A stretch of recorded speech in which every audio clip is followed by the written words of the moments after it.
coming to you live here from my cave in Alhambra, California, just east of downtown Los Angeles. But Michael Bilo, I don't know if you can see his background here. Michael Bilo is not in Los Angeles right now. He's not in his home.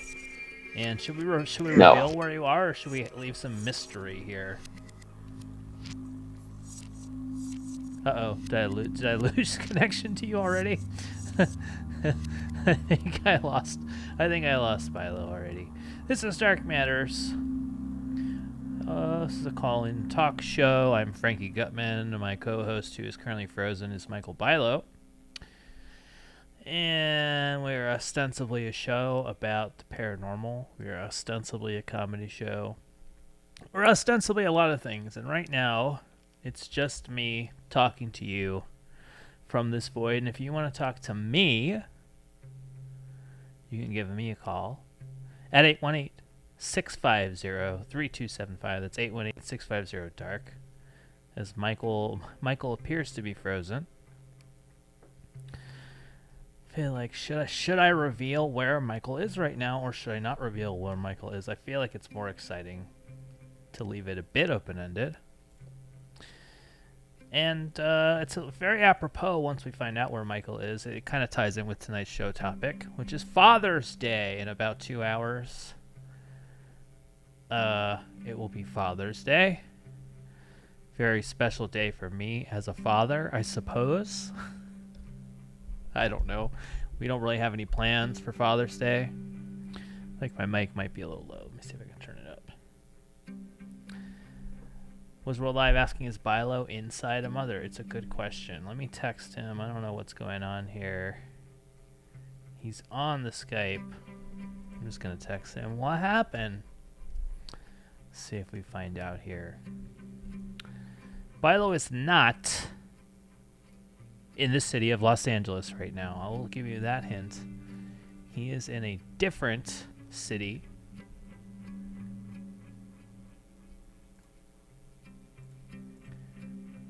Michael says, I asked him what happened. He says, I am getting in and out. Apparently nothing is going through. That's true. I keep waving at you, he says. I don't know why I'm reading this. And I can hear you. He can hear me on the Skype, but his video is not working. So, hopefully he'll be joining us shortly. He can hear me, which is great. Let's be honest. That's really the most important thing is that he can hear me. Dark Matters fan with a very interesting guess. Very, very interesting and perhaps accurate guess. I might need to pull up RoboBilo here. It's stuck. Thank you for reminding me. I'm going to pull that up right now. I mean, this is kind of the wonder of modern technology that we can even have the show here.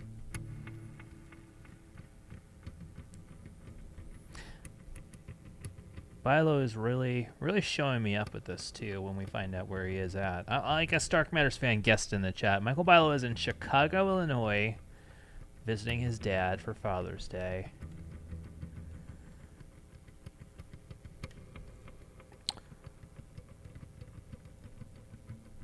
Oh, maybe my Skype. Maybe my Skype is frozen. Maybe it's another classic my fault and not Michael's fault. Let me force out a Skype here. 818-650-3275. We want to hear about your dads.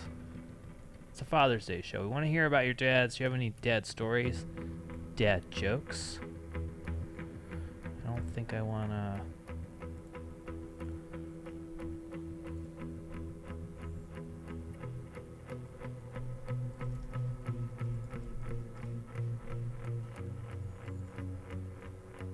We want to hear now all about your dads. Now, I had a big thing happen here as I try to maneuver Skype. When you might hear me trying to connect, I'm not sure, onto our phone system here as I boot everything back up. I actually met my biological brother for the first time on, I think it was Tuesday. Here we go. So I don't know if you guys can hear this as I'm logging in. I don't think you can. I'm just kind of logging back in everything. I met my biological brother for the first time. Let me see if I can find this photo of him. I'll show you guys this photo. Okay, this will be big because you can also see my house here. You can see what the front of my house looks like. It's a very personal Dark Matters. Here we go. Taking a screenshot there. Alright, let's see if I can get Bilo back on here. So my brother is 30, almost 30 years older than me. He's in his 60s. He's my biological half-brother from Georgia. I'm trying to get Michael back on here. And he was driving across the country. Do I have him? Michael Bilo join. There he is. Here it is. All right, let me show you guys. Here's the photo. Welcome back. I think maybe my Skype froze, Michael. Interesting. It might have been my fault. All right, so here's the photo of me and my brother. Look at that right there. We both, I don't know if you can see, we've got the same hashtag legs. I'll make it a little smaller, I guess. And he was driving across. Oh, great. Bilo's Skype video going in and out. He was driving across country. Here we are in front of my house. We had a nice little chat. And he, oh my god, this music's gonna drive me crazy, Bilo. You love it? You love it too much? That's the problem, is that I love it too much. So there's my brother. We've got, my hair is gonna be exactly like his very soon. He told me a lot about my birth dad. My birth dad. Yeah. I guess his Father's Day. We can talk my birth dad. A cocaine dealer, marijuana dealer, federal prisoner, winner of the U.S. penal system writing competition with his book. Oh, I'm gonna forget it. It's Faster Planes, Younger Women, Older Whiskey, or Faster Planes, Older Whiskey, Younger Women. I don't know what the order is exactly. Oh, man. But he won the U.S. penal system writing competition with that book, never published. That my brother has the only copy of it. And it was not a good guy. He told me a bunch of stories. We revealed where you are, Bilo. You're in Chicago. I'm in Chicago. Being a way better son to your dad than I am to mine. Well, you know, I mean, I feel like there's a limit, both in, you know, there's a limit in terms of what you can do for your father. What do you mean? I mean, I guess that's, sorry, we were talking about your biological father. My biological father, yeah, he's dead. There's nothing I can do for him. Yes. Nor would I want to. I'm talking about my dad. Yeah. Gutman. You know, do you ever just you know, tell your mom to say, you know, Harriet, tomorrow's an important day. Be you know, make it a special day for Bob. Oh, I don't need to worry about that. I'm sure they're gonna. Usually, what they do is just order some food that he's not allowed to eat. Probably what I'm gonna do too. Just eat some garbage food. What else are you gonna do? I don't know. What, you know, there are many joys of fatherhood. You must have discovered some. I've discovered a handful. I'm gonna turn my AC on. It's getting hot in here. All right. So where are we, Bilo? Where exactly are we? We're here in the South Loop. Let's take a look and see if we can put this out the window here. I don't know if you can see. Are there any other guests there that we could talk to on the show? You can see LaSalle Street. Let's see. Is it gonna get quieter if I move? If I move over here? Here we go. We're on the move with Michael Bilo live from downtown Chicago. Downtown Chicago. This is the Kimpton Gray Hotel. Why do I stay at the Kimpton Gray Hotel? The answer is because I have free nights. Okay, that's a good answer. It's the reason to stay there. It's a nice, but I have a credit card that gives me one free night a year, and I have accumulated several of them from lack of traveling. So yeah. Oh, who's calling you? No, that's my alarm because it is of course now 10 minutes after midnight in Chicago. So in order to make sure that I would be awake for the show, I set an alarm. I set an Set an alarm alarm for the on my wrong phone. time. Wait, I Well, yeah. feel like there should be. I feel like I heard a person talking. Could we see that person? Could we talk to the front desk people? I don't really think there's anybody That's my Father's around. Day wish. Is there a bar? Does this have a bar? It does, but the bar's right here, and it's the bar is like this That area is the bar. right behind me. Yeah, Can we go to the bar?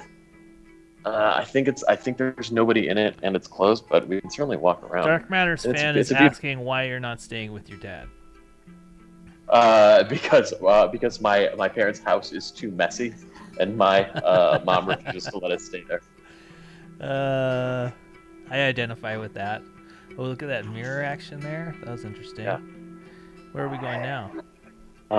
We're going. It's a nice We're heading down. It's a nice looking hotel. Yeah, it is. It's a gorgeous hotel. 818-650-3275 is the number to call.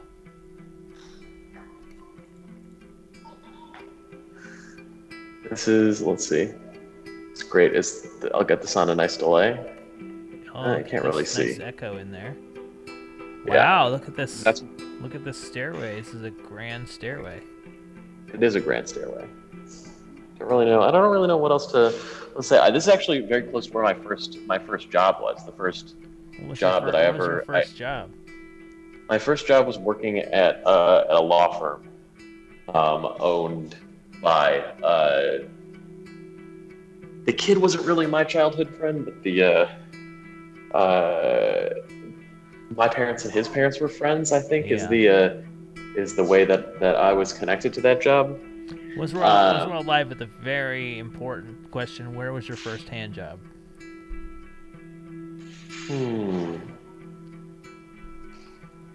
I don't know if I don't think I ever got a hand job before I had sex. So the answer I think is the ceiling, not the ceiling. The ceiling.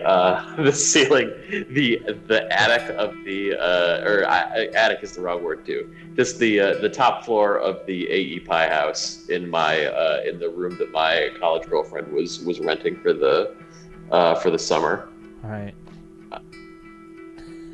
Yeah, on the ceiling would be pretty good.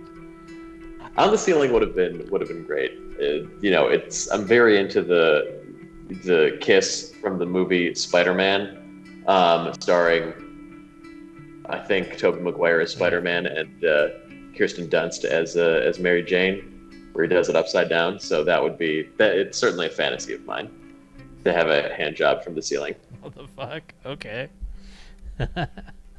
All right. Well, there's that. There's that. 818-650-3275 is the number to call. AE Pie House, a great place to make your college mistakes. I never did anything involving a frat in college because I thought those people were dumb and I didn't want anything to do with them. But what about? Did you ever live on campus for a summer? I had a single room on campus. My first year of college, I had my own room. And then after that, I went to France, and then after that, I just lived in an apartment. Did you go to the Gaulier Academy in France? No, I did not go to clown school. I went to the Sorbonne, Michael. Oh, I went to the old Sorbonne. I thought that was your thing, though. I thought that was the thing was that you wanted to be school. I thought you wanted to be a French clown. What are you? You're just messing with me? No. I feel like you have always said that like your first failure in life was your failure to become a French clown. What? Am I completely making that up? Yes, I cannot be making that up. Completely making that up. I feel like you've said this to me multiple times. I've never said that to you. Literally. I've never. Someone. There's nothing I want less in life than to be involved with, to be a What French. did you do in France? What did you do in What did France? I do in France? I got fat and I went to I didn't go to school. I got fat and I watched movies. That's what I did in France. I ate food by myself. They have a lot of revival movie houses in France. So yeah, I lived beneath a prostitute and above a restaurant. I do remember. I went you and living. I ate a lot of sandwich grec, which is what they call a gyros. Gyros. Yeah, hell yeah. In France, and went to a lot of movies, and had depression. That was all I did. Damn. Yeah. That's a tough way to spend a couple of months in France.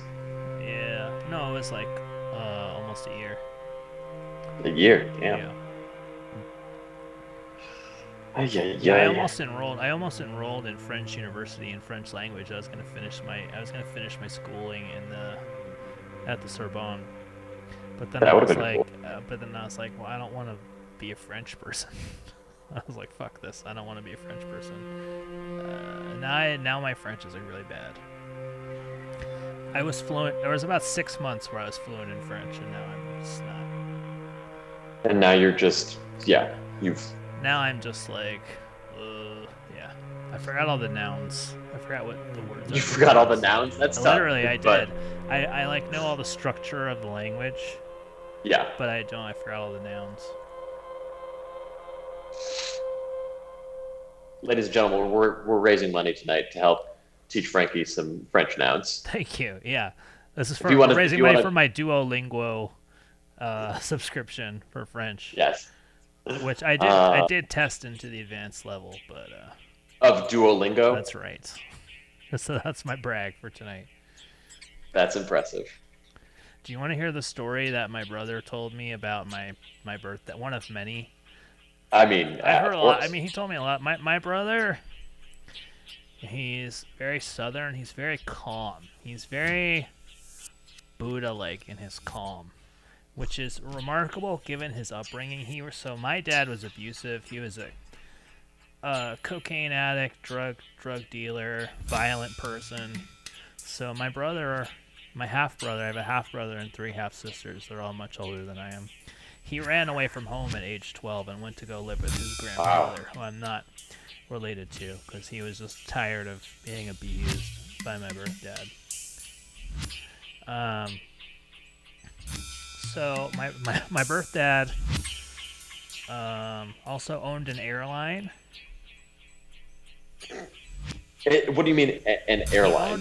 He owned several airlines. So let me find the picture of the plane. He owned an airline called Shamrock Airlines. Let me find it. So here's a photo of one of his planes, Shamrock Airlines. Because I guess my brother was saying he figured out that the FAA would let you operate, like if you wanted to operate an airline with the FAA, all you needed was like some documentation. This is the Shamrock Airlines plane that my birth dad owned. You can look. This is on the Google. Cool. Oh my god. Yeah, it's like a plane. So he would just like He would apparently just like open lots of airlines because he figured out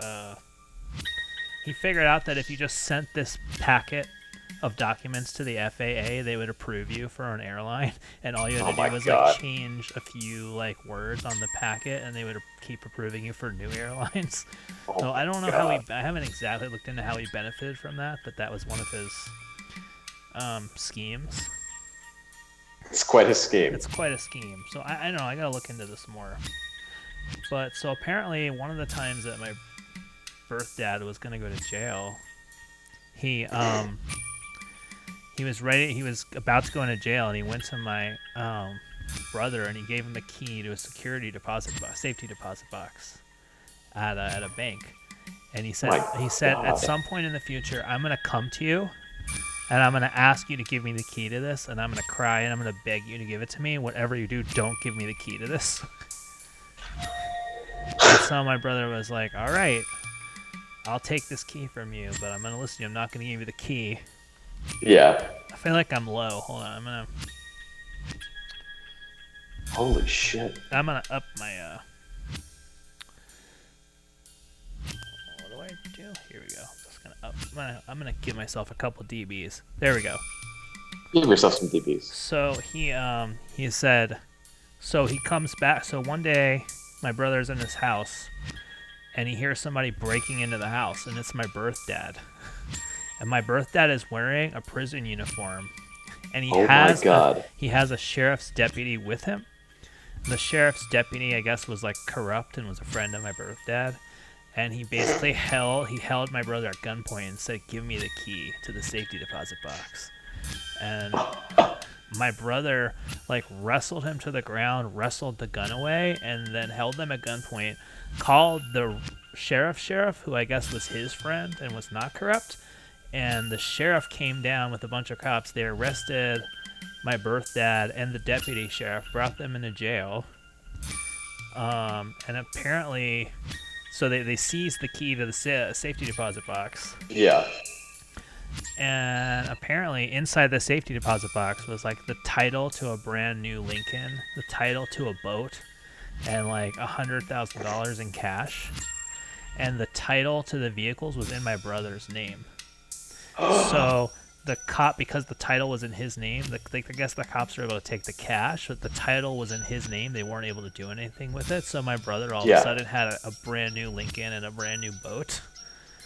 That's amazing. Yeah, which he sold them, and then he gave the money to his mom, who like my birth dad had like abused and stuff.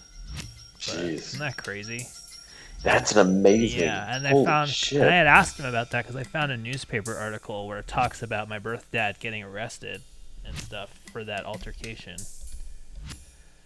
But can you imagine going through all that and then becoming like just like a normal, calm person? Like the way he told that story, he was just so calm, and he's just such a kind and sweet man, and seems so relaxed. It's really amazing to me. I can't imagine. If you broke into my house and pointed a gun at me, and you had left me with, I don't know, a film canister or something like that, and said, "Do not give this to me," I would just give it to you, and I would say, "Get out of my house! I know. Please don't shoot me." Isn't that crazy? Then he was telling me about all these other characters from the East Point neighborhood of Atlanta. That's where they were all from.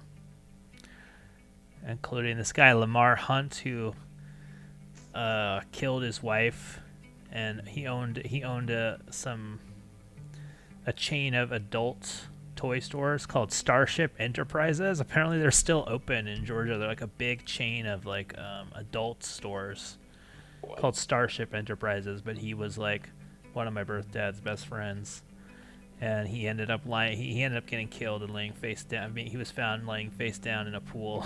Drowned, and they don't know who did it. Can you imagine knowing somebody who was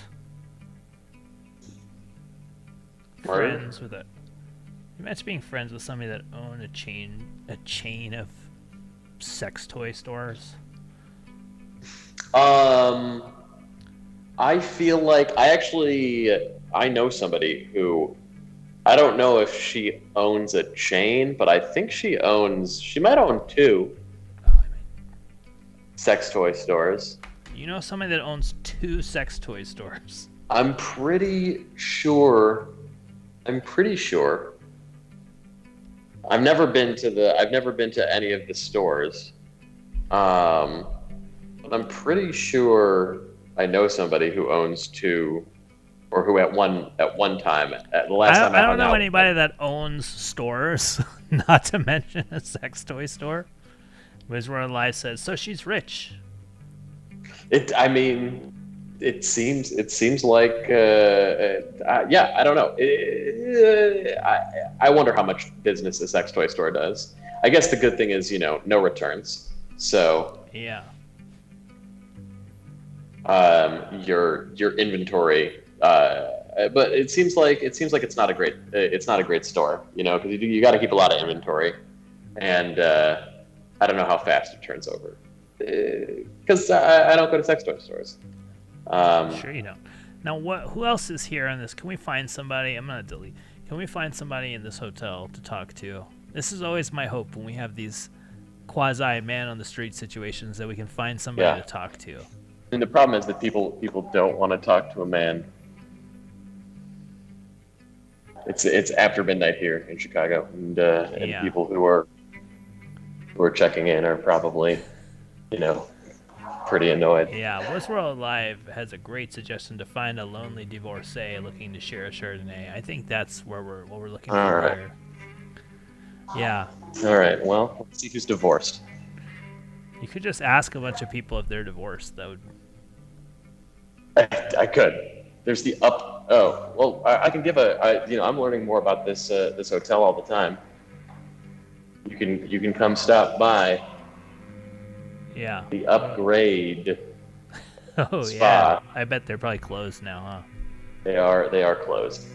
There's a fitness center. Could we get some room service? I doubt it. And the fitness center is closed. What about the pool? Come on, get Or us is it something. closed? Get us Let's something. All right. Well, we'll see.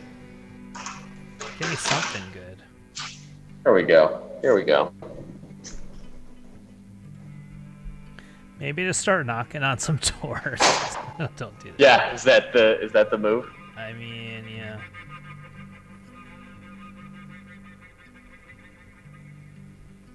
What do we see? I see. Yeah, this is How many calories? How many calories are can I you burn right now? during This Dark is Matters? Negligible. This is negligible. How much can I lift during Dark Matters? How many pounds can I lift? That's a good question. The answer is not that many.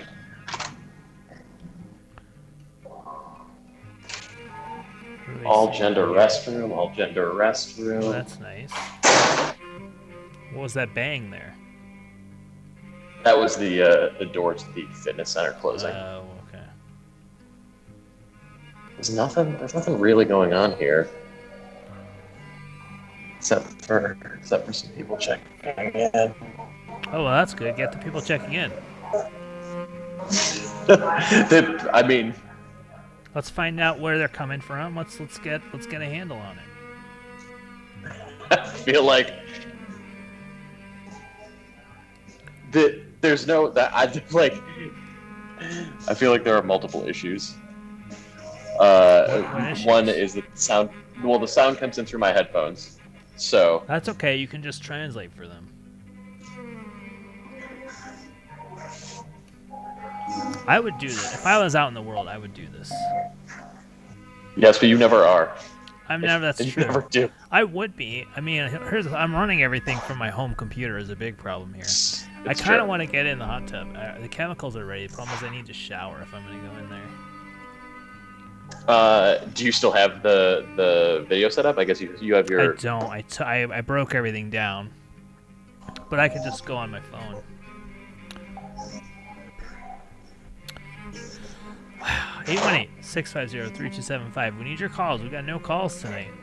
No calls. The show runs on calls, much like how a car runs on gasoline. Yes. This show runs on calls. What's our Frankie calls per gallon? You know. Uh-oh. I see some stuttering here that we may be losing by low. This is what happens when you're there. You are. We lost you for a second there. Oh boy. I've returned to the spot that I was, so I'm hoping that there's no issues. Ice Cream Cone is in the chat. What's up? Asking what's this week's stunt. Well, we're doing a Father's Day show, and Bilo is in Chicago in a hotel. Should we... Maybe... Okay, what if I call the hotel and try to see if I can get the people at the desk to find you?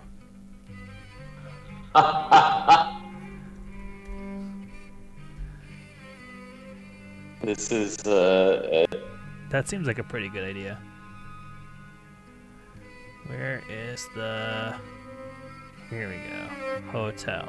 Alright, I found the phone number. Oh, we have a call. Dark Matters. This is Dark Matters. So I figured I would try and, save money on your end by trying to watch it on Twitch on my phone while I was driving. But then you said, callers, so I figured I'd just call in. And then you said Father's Day, and I figured I'd call in with a theme because there's a very, very real shot that next week at Dark Matters, you will be blessed with the presence of Mitch. No. Oh, yeah. Mitch Altman? Is this good? I would love... Oh, my God. Can we get him on video? Mitch Altman, live commentary. Oh, my God. He's, If he could... he's flying it. He's flying into Burbank at like 9:30, so figure at some point in the first half hour I'll probably call in as we're driving from the airport. Yeah, and shit. maybe he could give us a... Yeah, if he could just chime in every so often and let us know what he thinks, that would be great. Oh, my God. I'm so excited. Oh yeah, no, I'm very excited to just have Dark Matters on as my father is getting used to the Los Angeles experience. Yeah. Because that is the Los Angeles. This is a big part of the Los Angeles experience. By the way, I feel like we have to do a live show soon. We do. We have to just find a cool place to do a live show. Yeah, I am strongly in agreement. I didn't realize how close I was. I didn't know Lincoln Park. Lincoln Park, if you, which is, I grew up right by Lincoln Park on Lakeview Avenue.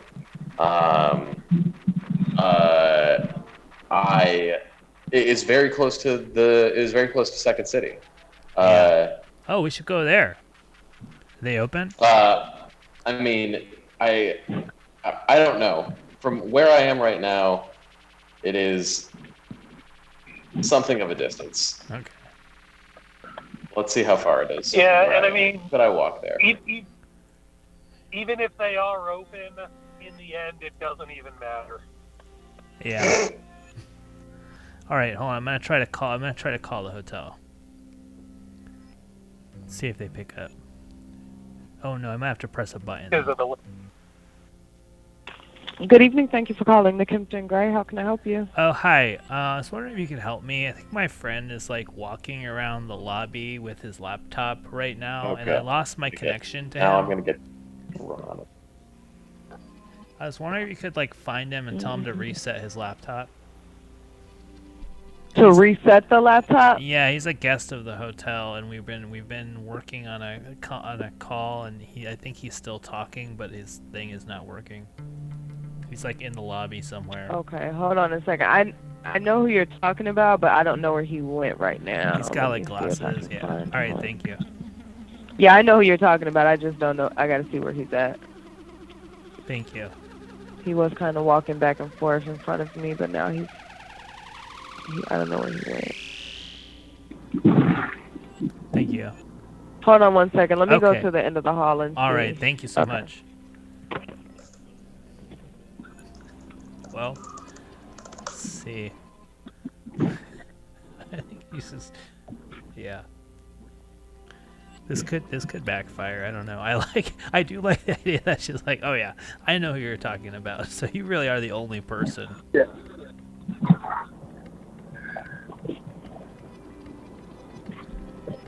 It's like, I know who you're talking about. Hunter, what are you thinking? How are you feeling right now? Hey, your friend said, can you reset your computer because, Reset my computer? yeah. Okay. Oh, really? He said he thinks you're still talking, but he can't. Oh. Okay, I was wondering. Thank you. Thank you so much. I'm doing good. I just saw Cruella. You saw Cruella? Yeah. I went with friend of the show, Miles. Okay, hello. Yes, hi. Yeah, I found him and I told him to you said restart the computer, correct? Yes. Oh my God, thank you so much. Okay, yeah, I told him. You're my hero. Thank No you problem. so much. All right, bye. No problem. All right, bye-bye. My favorite. Okay, what's yeah, next? No, that movie. Yeah, I know. the We gotta movie send her was- something. I feel bad. that- She actually did a great. She had a very good attitude about that weird request. She did. She did.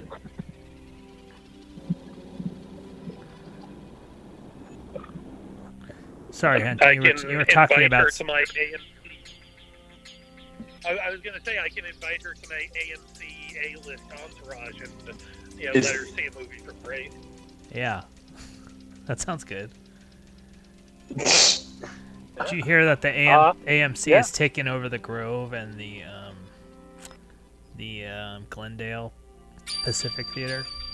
Yeah, and then Cinemark bought I think all of the arc lights except for the Cinerama Dome.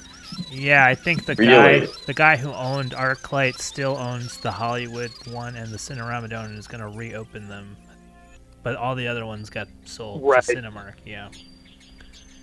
Or the leases got taken over or something. Yeah, because the Cinerama Dome is whatchamacallit? It's a landmark. Historic, yeah.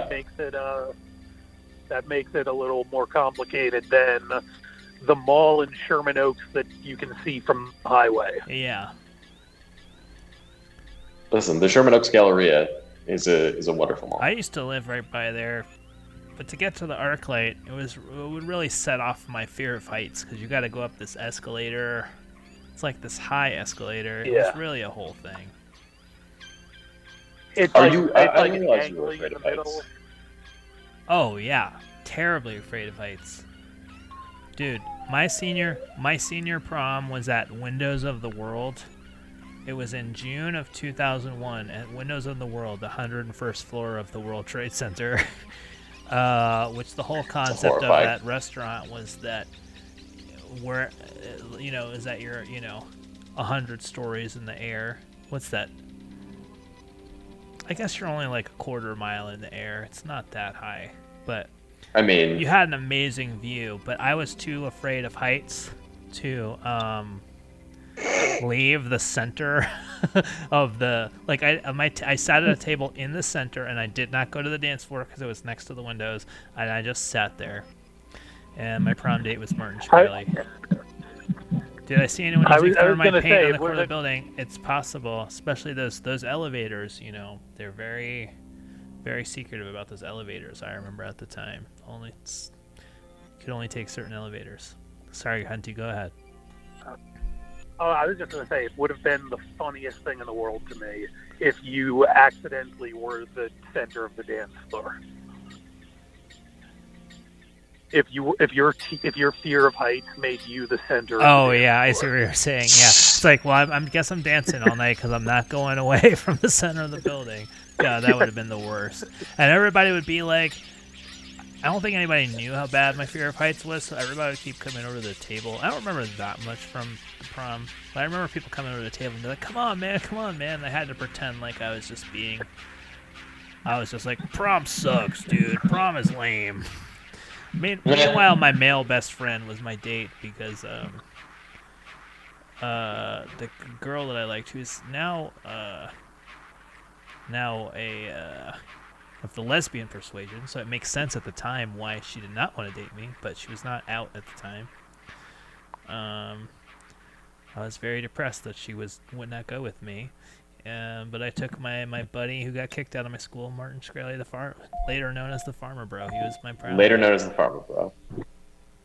A lot of shit in my life. Can I ask What he was known as then? Martin. That's really it. Yeah.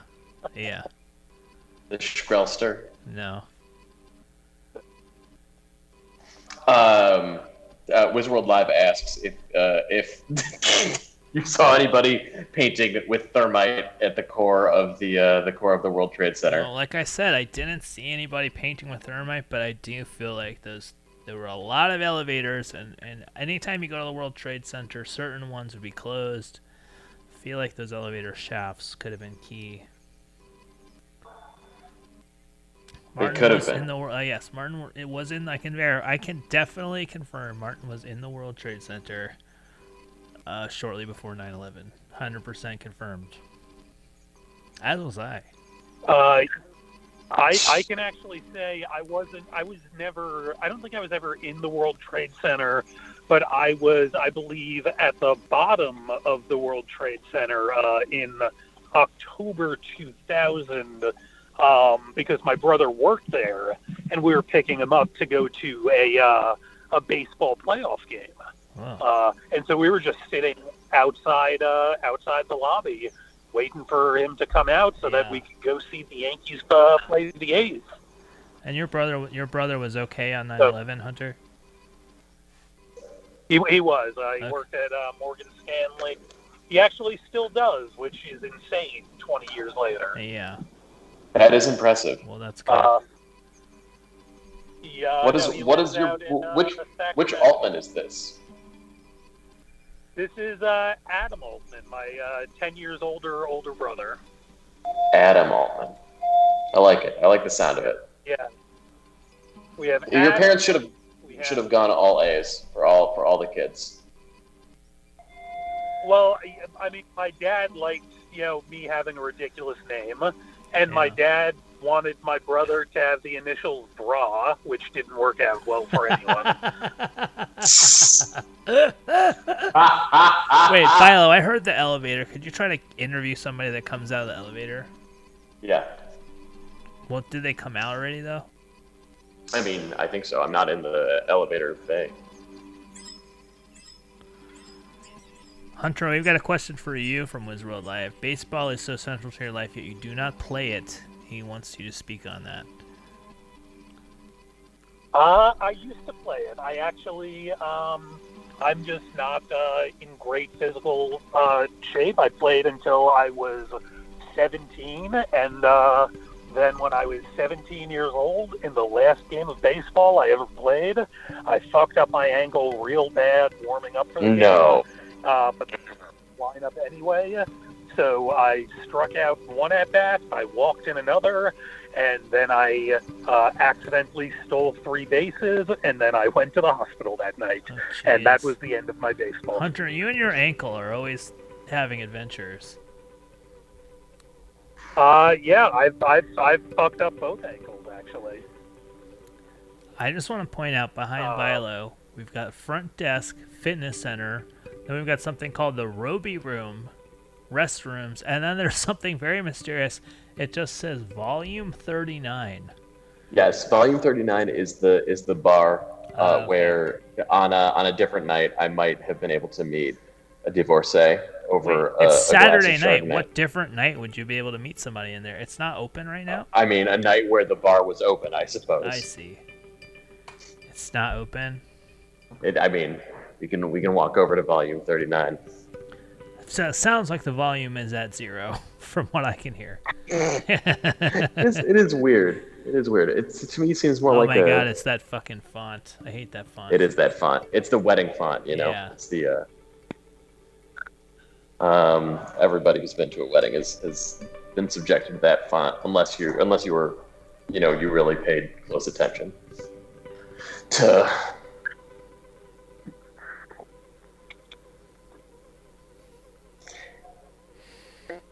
I think Chicago bars do go arbitrarily late. People really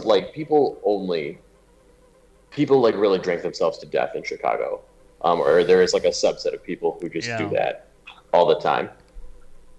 And let's meet some of them now.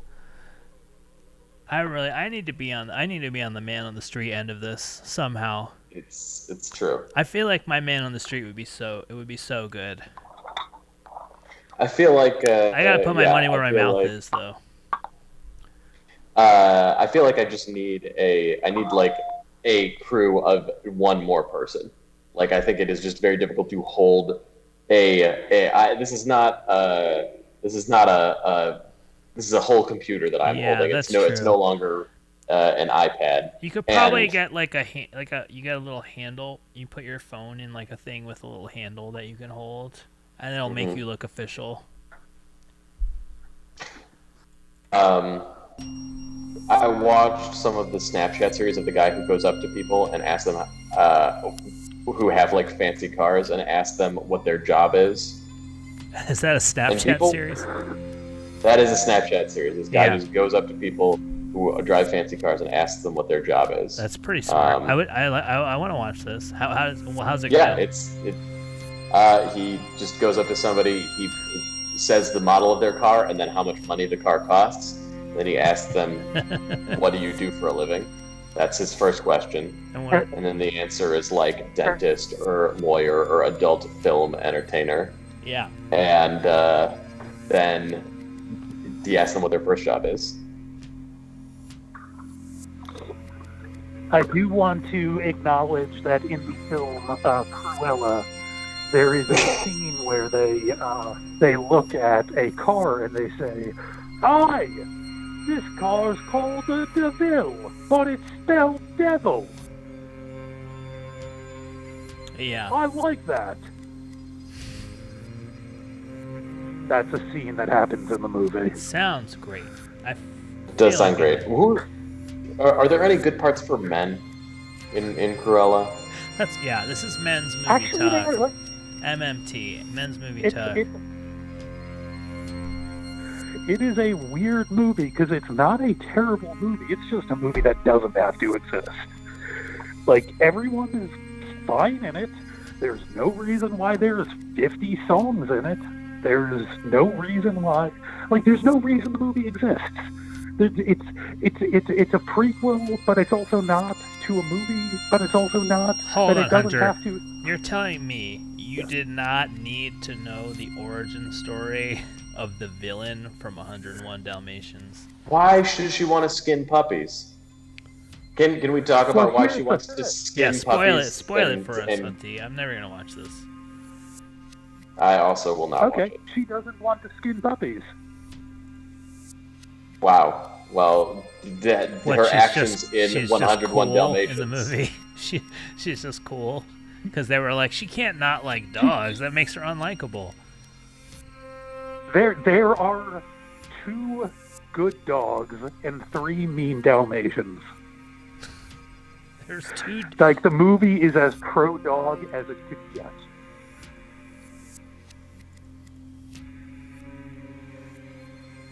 And all the Dalmatians are related, so it's clearly going to be a shit show when the sequel comes around. Yeah. But no, it was very much like, oh, right, she can't be a dog-killing monster at the end. Yeah. So, like, by the end of it, it's like you're watching a different timeline, you know? What happens at the end? At the end, she's the nice person who gives the Dalmatians to the parents from the first movie. And then she's like, I want to skin them and their babies. That's where they leave it off? I don't, then the movie pans away from them being really happy about it, about these new Dalmatians, and then they pan over to a stormy night, and then the movie ends. Philo, run! I heard the ding. Run! You're right. Get that ding. Oh, my neck. It's a powerful Oh, film with no I text. just missed it. It was here. Just missed it. All right, we'll get it next time. But I Anna just love Thompson's great. when I called the hotel. She's like, "Yeah, I know who you're talking about." This guy running around with a What is laptop he doing? computer, walking around the lobby, What a talking to cool- himself like a crazy person. What a cool lady. I wish there was a way. I don't want to bother her again, but I wish there was a way to show our appreciation for her. Philo, you should give her a tip when you check out. Or That you should seems- just that slip her seems a- like some- You should slip her some cash and say thank you for fixing. I can helping me do fix that. my laptop. I There we can go. do that. All right, we're doing it.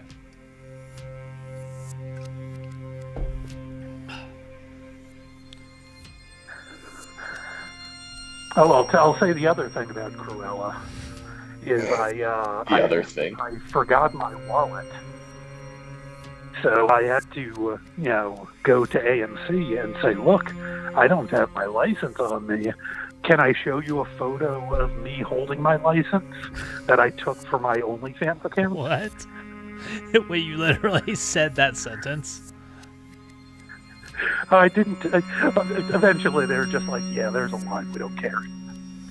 But I had to have that photo ready.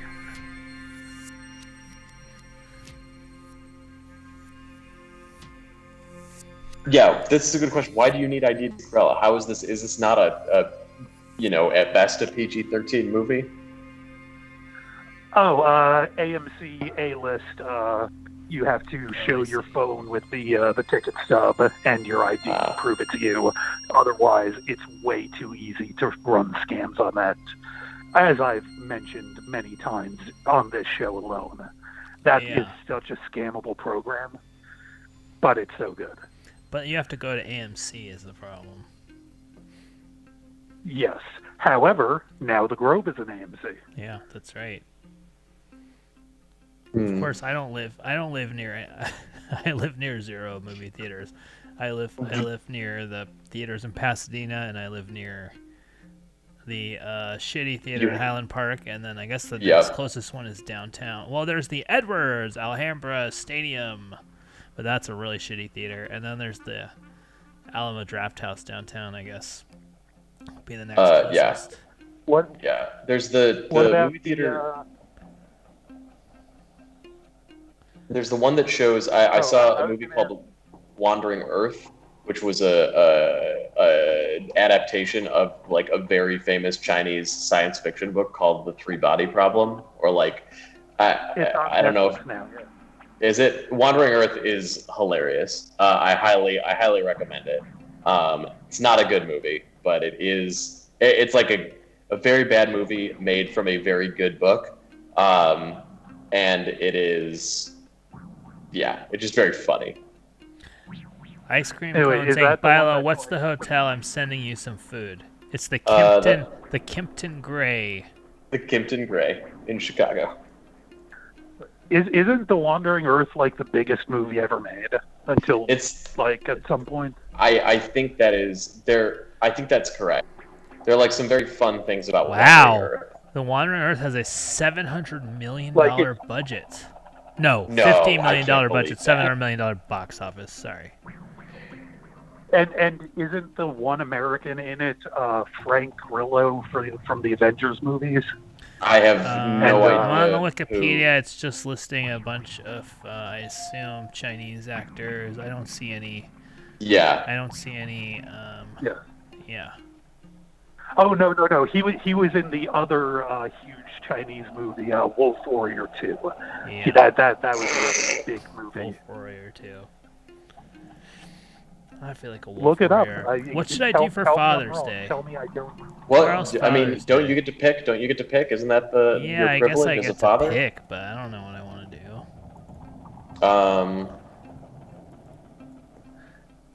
You know, I can't be like not hang out with my kids. That would be bad. No, they're supposed to do something for you. They're supposed to get me a tie or something, right? I mean, the problem is that one of them is barely sentient, and the other one, doesn't understand what Father's Day is yet. Yeah. I'll let you guess which one is which. I saw a baby today. It was great. You saw a baby today. Yeah, we saw my wife Sam's friend from business school, and him and his wife and his baby. Yeah. And their baby. How old is that baby? About 6 months, 7 months, something like that. Pretty fresh, pretty freshy. Go! Oh, good call, yeah. Go! That's your cue. I don't see him. Maybe they just pressed the wrong button. Maybe they got in. Maybe that's the issue, is that half the time. Ice cream cone is asking if you have any allergies. I should have treat no myself allergies. to a Mitchell and Ness jersey of my choice. I might do that. What's a Mitchell and Ness jersey? Mitchell and Ness is like a company that makes like authentic throwback jerseys. Okay.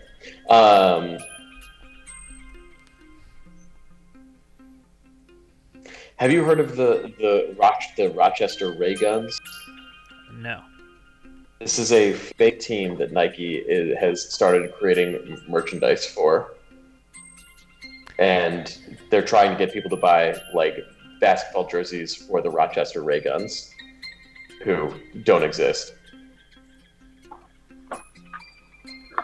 I'm kind of into Oh, there we go. There we go. Yeah, you know, and I think if they're going to be going for fake names, they should have a team in New York that's named after the children of all the players for the New York basketball team. And that way it can also sound like a president's name. Oh dear. And what would that team be named? Oh, of course it would be called the New York Nixons.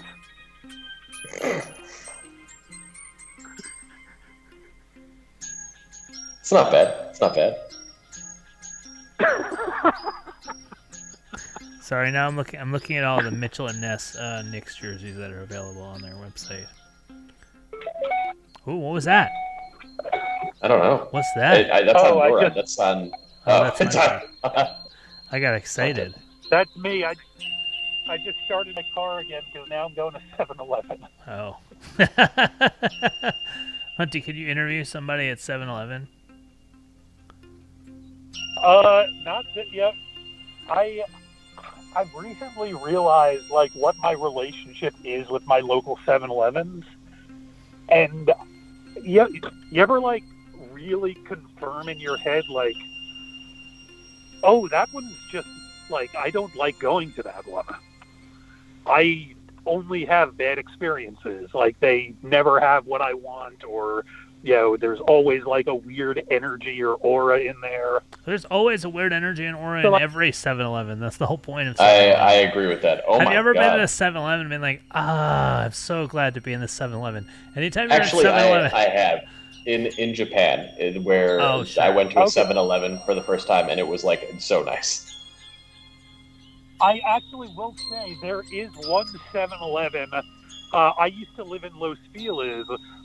There's one 7-Eleven where they were too nice, and I stopped going there because I really just wanted to be able to like stumble over there like, drunk at the end of the night and not feel like I was like a person. Or like, just like be schlumpy and I didn't shower and I'm just getting something for breakfast. And like, oh no, this is a part of my community. Fuck no, abort. Yeah. But when it comes to where I live, there are 7-Elevens on every block for blocks. Like, should I get a every gold John corner Starks on- jersey? You're goddamn right. Just put it in the chat. Let's see what this jersey All right, looks like. It's a gold. I want to get this gold John Starks jersey. Why does 7-Eleven sound like a subway station, even in places that don't have subways? That's what I always want to understand. Like they managed to perfect it's the weird, odor, the odor of the subway. Like the mix of the odor of the subway somehow is in the dirt of the floor of the 7-Eleven. And of course, they play the loud music to try and get people to not be, outside, which is cruel and fucking mean and loud and bad music. Yeah, we have 2 votes for a yes, buy the jersey, and 1 for looks like it was soaked in pee. Bilo, I heard the elevator. Oh, you're right. But at this point, I'm too into this John Starks jersey, and I just can't. I just cannot bring myself to get off this chair. That's A right. hot night in Manhattan, waiting for the A. Wizworld, couldn't have said it better myself. Ugh. It's stinky down there. It's stinky down Oh, there. I will be doing. Here's let me tell you. You go to 100. Here's what you do, folks. Here's what I want you to do. Uh-oh. One of my hard drives just disconnected itself. I think I accidentally... Okay, I gotta watch my feet. I accidentally just kicked the power supply. The power surge. The surge protector. Here's what you do. If you want a true misery, you take the A train to 168th Street. Get in the elevator. You go down. You go down. This is like the most medieval experience. You go down to the number 1 tunnel. transfer to the one, you gotta take this elevator down. This elevator is from the 1940s, but it just feels like a medieval death trap. Like I haven't been on this in like maybe 5-6 years, so maybe they upgraded it.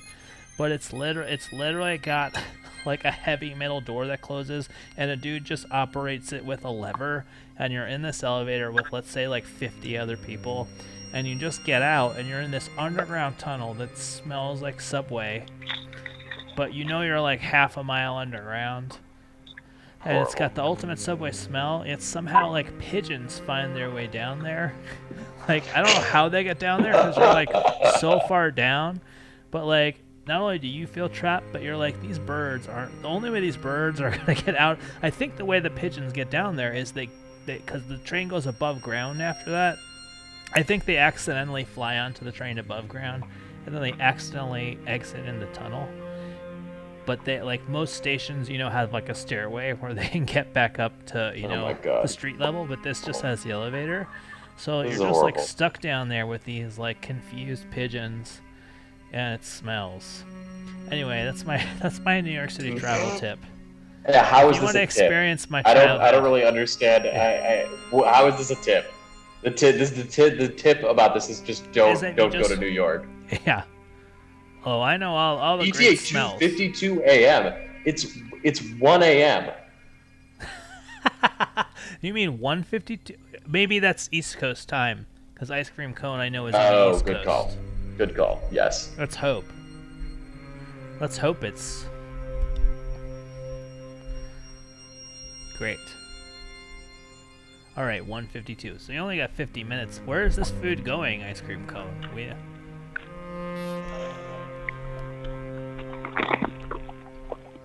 Are we just listening to Hunter eat? Yeah, really.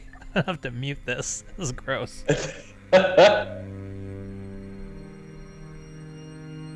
I am in the lobby on my laptop. Fair enough. All right, I'm muting Hunter's eating sounds. I'm gonna mute myself. Why? Because you just farted? Yeah. Yep. That's the reason. That's the reason. Come for the farts. Stay for the more farts. Come for the farts. Stay for the more farts. Yeah. Yeah. Very interesting. Yeah, we're waiting on the results of trying to refinance my mortgage. Hell yeah. We're waiting on the results of our appraisal. We had an appraisal on Wednesday or Thursday. I unmuted Hunter. We might be able to hear him eat some more. I'm not sure. Oh, that was a bad one. Waiting on the results of this appraisal. See if we can get that good ass loan to value. You know what I'm talking about? I don't really. What is a? I don't know what a loan to value. Loan to value. So like, let's say your house is worth $100,000. If you need to have a loan, like, and basically if you have less in your house than 80%, like if you only have paid like 19% of the value, then you have to pay private mortgage insurance, which is like $100 a month. I gotcha. But once you get to that magic 80% number, then you don't have to pay private mortgage insurance. You save like $100 a month, basically. I gotcha. So I'm hoping to get that off. Save myself $100 a month. We heard you eating. Oh, I wasn't eating. I was just getting food. Well, you getting food sounds. Do you make chewing noises when you like acquire food? Wait, hold on. I mean, look. What? Oh, Ice Cream Cone says it's coming from one block over. You should go there and meet the DoorDash guy. I think that's a good idea. Hold on, I'm gonna be right back.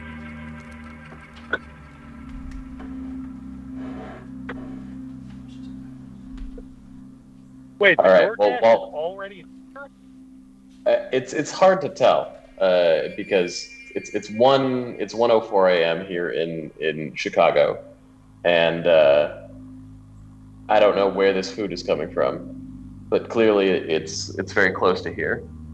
This is very much the heart of downtown Chicago, the South Loop. So I don't know what's happening. So you're a Chicago person. I'm a New York person. Yes. I know both Chicago and New York. They're both famous because they have what do you say? Like different. In New York, they're boroughs.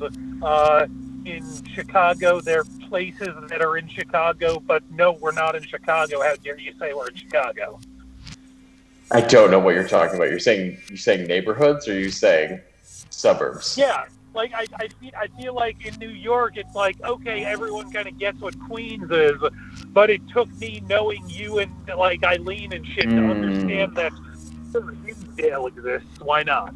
Sure. Well, I mean, those are not even in the. I mean, I guess if you want to talk about like Chicago and what are called the collar counties, so that's like Lake, Will, DuPage, and I don't know, some of the other, like, I guess there's more of Cook County in Chicago. So, like, Queens, Staten Island, the Bronx. Yeah. But I feel like Brooklyn. I feel like Brooklyn is as culturally, like Brooklyn and the Bronx are as culturally relevant to New York as as Manhattan, whereas there is basically nothing that is culturally relevant to Chicago outside of the city. Okay, that's interesting because I would say like, I always saw Queens and Brooklyn as part of the city, even though people saw like Manhattan as being like just Manhattan. But Staten Island is literally just a weird, strange island that has no connection to anything. I think that's probably right. Staten Island. I would love to have the take that Staten Island is underrated. Or that it's, you know what I mean? Nothing would satisfy me more than to be able to go on here and be like, you guys, don't discount Staten Island. There's great stuff there. Yeah. I mean, look, I haven't been to New York in 5 years. So my knowledge of New York is not great. My knowledge of New York in the late 90s, early 2000s cannot be surpassed by anyone. Oh, we lost Hunty. Oh, no. My knowledge of New York now is not wonderful. Lowell is on the way with Philo's food. This is amazing. Nice. I'm looking forward to it. You may need to put it in the chat so I can go down and meet Lowell.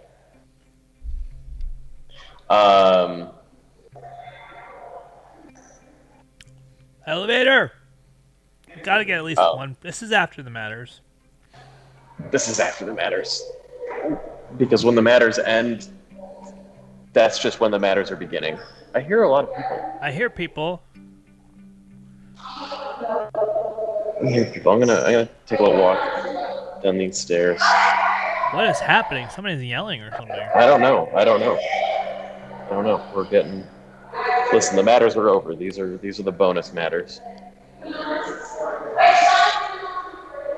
I hear a lot of voices. I hear some people that sound like they want to be on a Twitch. Oh my goodness.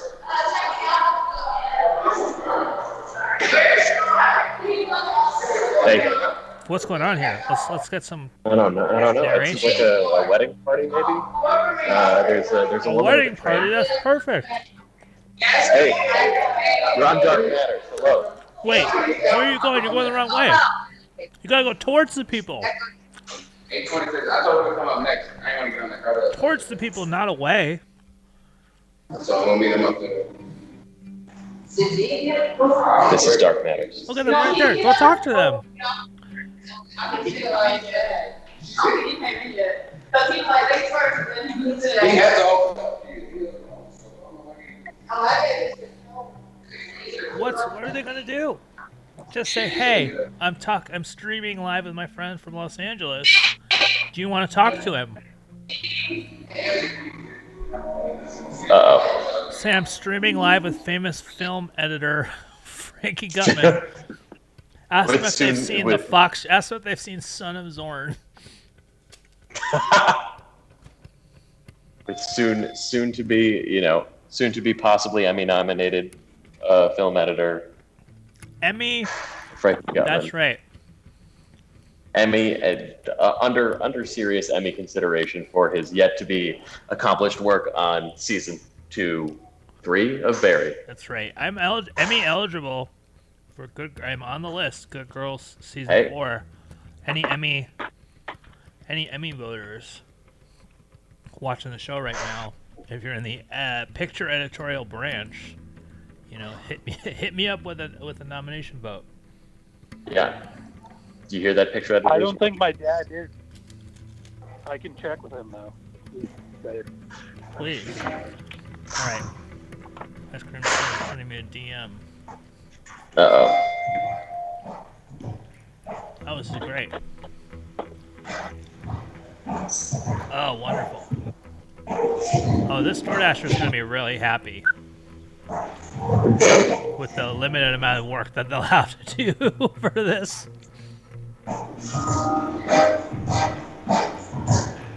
Oh. What's this music? Where's it coming from? What's the story, Bilo?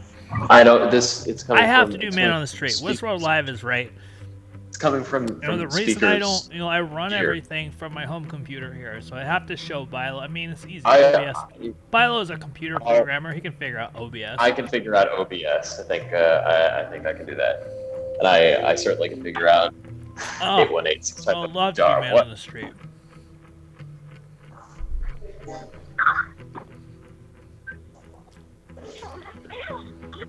What is happening? What's going on? Seems like there's some kind of party there. Oh, there's a guy right behind you! What are you doing? No, there's a mirror behind me. Okay, in front of you then, even worse. You're looking right at him. Oh my god, can you at least interview the DoorDash driver? I'll try. But see, then we're just like sticking it to the service employees again, which is not what I want to do. That's fair. They shouldn't always have to be the participants in this. It's true. I felt like there was a fun party going on there.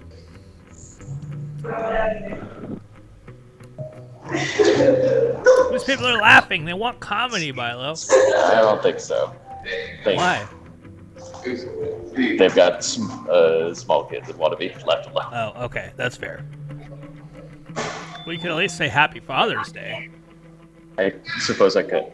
That's only a little creepy. Feel weird yelling that at random people in hotel lobbies.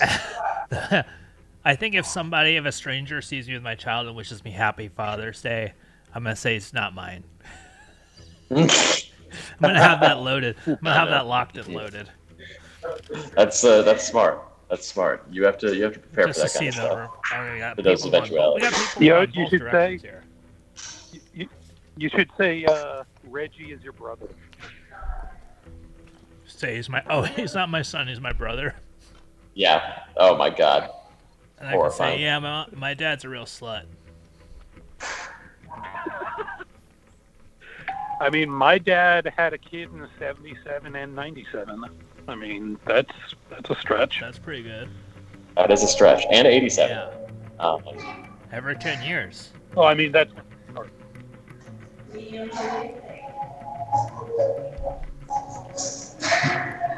Oi. Where's this music coming from? I can't tell, but it's definitely around here. Definitely, it's diegetic, Let's see if we can find the source of this music.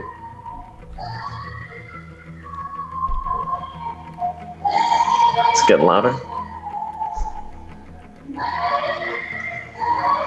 It's like this is a lovely, period hotel.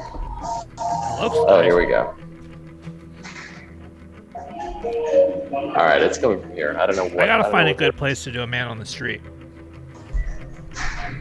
Is it haunted? Have we talked about if it's haunted? Is it haunted? It's much. That's a good idea. Let me look it up, Hunter. Yeah, There's no question. Apparently, the Congress Plaza Hotel is the most haunted spot in Illinois. That's not where you are.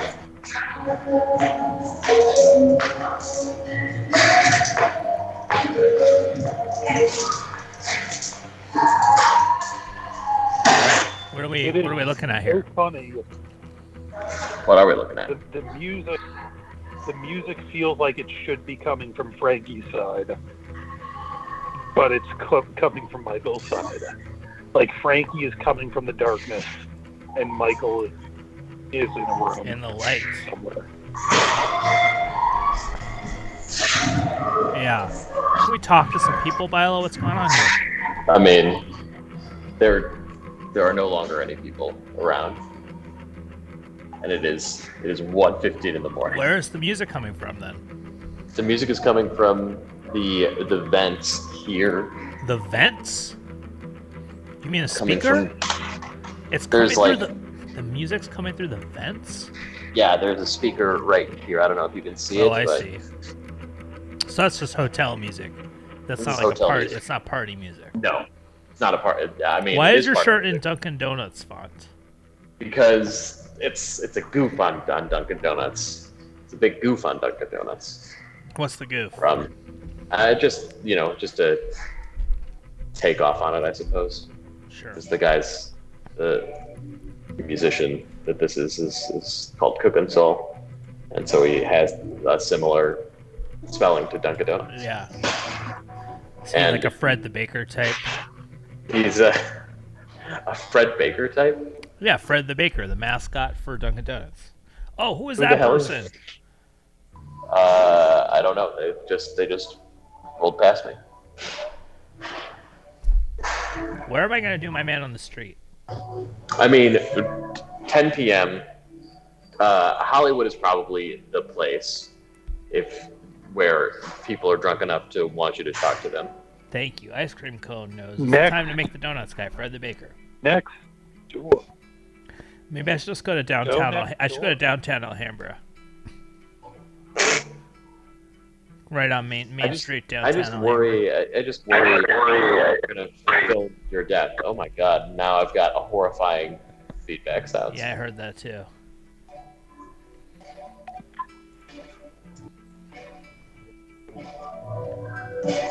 Yeah. So what do you two think about how, like, all the old men of our generation who were the figures of food for us, how, like, Dave and the Time to Make the Donuts guy, Dave from Wendy's, they're all getting old and dying.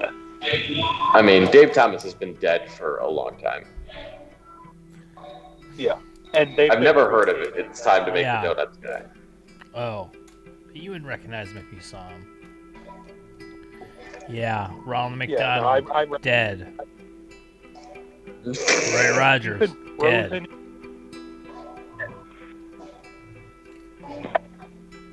Do you remember, like, Roy Rogers is just disappearing from the landscape? Yeah. Because, like, they always had the best toys. Roy Rogers I only went to when I was on a road trip. Where's the Beef Lady? Dead. That's right. And she's dead because there wasn't enough beef. Michael Vale, 1922 to 2005. The longtime sleepy-eyed mascot Fred the Baker for the donut chain Dunkin' Donuts. The famous catchphrase, "Time to make the donuts." He was featured for 15 years until he retired in 1997, having done more than 1,300 television commercials. He also reprised the role for commercials for the short-lived Dunkin' Donuts cereal. He died of complications from diabetes at age 83 in Manhattan, and was cremated and put into donuts. I hope so. We mixed him. That was his final wish. Is the Dunkin' Donuts Corporation would mix his ash. I don't think this pun with donuts. I don't think this pun is going to work. I say it out loud, so I'm putting in the chat. You tell me what you think. Oh yeah, dime to make the donuts. Dime to make the donuts. Is the Micro Machines guy dead? I don't know.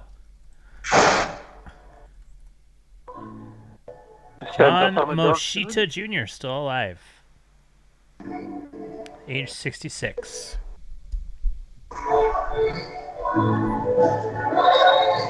I turn our music down so we can enjoy this music.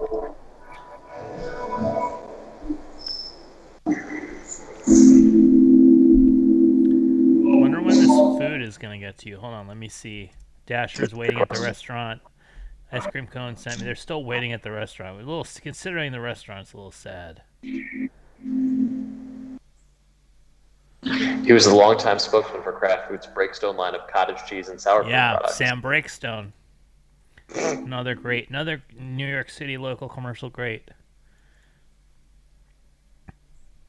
He appeared, he was a cab driver in Hatful of Rain and a jewelry salesman in Marathon Man.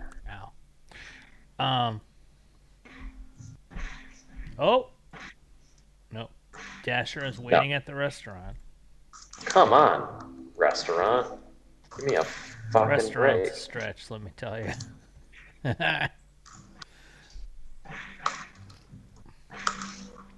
I hope it's time to get the donuts. What?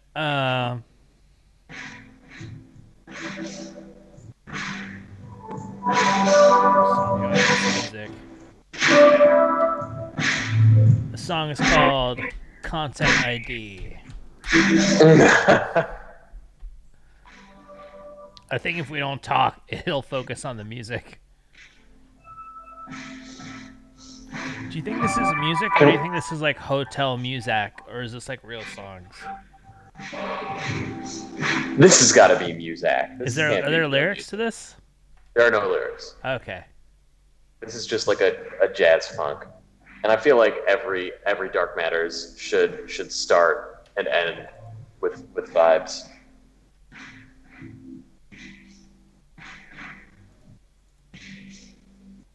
Yeah, spit some rhymes, Philo. I will. Well, there's no better time than now. Sitting in the basement of the hotel, watching where the time will go well, getting my food, waiting for the Dasher, gonna make some casher. My wife's upstairs, I hope she fell asleep, because it's almost 2 a.m. in this Chicago heat. I spent all day sweating and walking, meeting a baby who wasn't talking.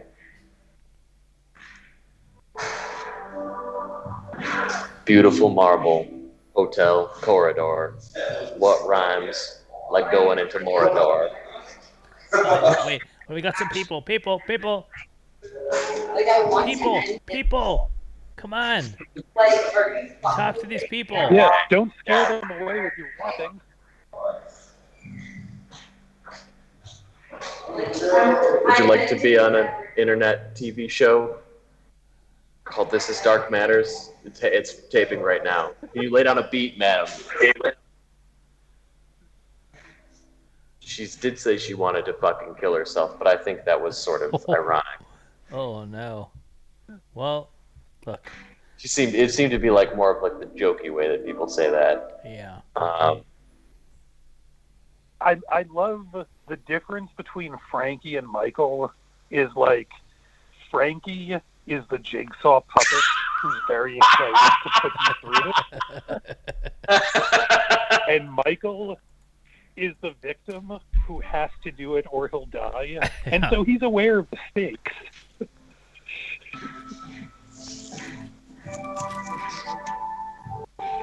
It's true. I have been. I don't know if anybody remembers this, but it really hurt being whipped on stage by Maggie Mystery. One of the most painful experiences of my life. I did not tell her to bring a whip. I did not tell her to bring a miner's light to put on her head to let her ass crack better. I did not tell her to do any of those things. That was just her thing.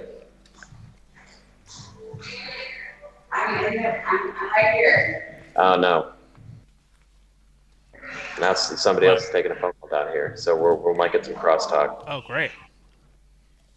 Should I just go sit down on the bench next door? It's obviously wrong. Wait, so to be Yeah, well, I know how the call's going. if they're on a phone call in the state of Chicago and they're not aware that they're It's a great being question. crosstalked.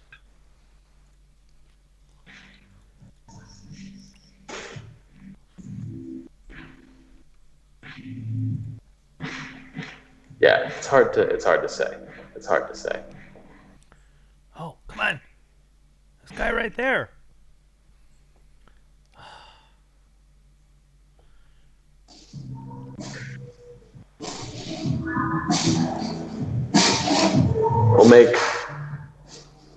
I'll make some signs. I'm gonna make some signs and carry them with me for Dark Matters.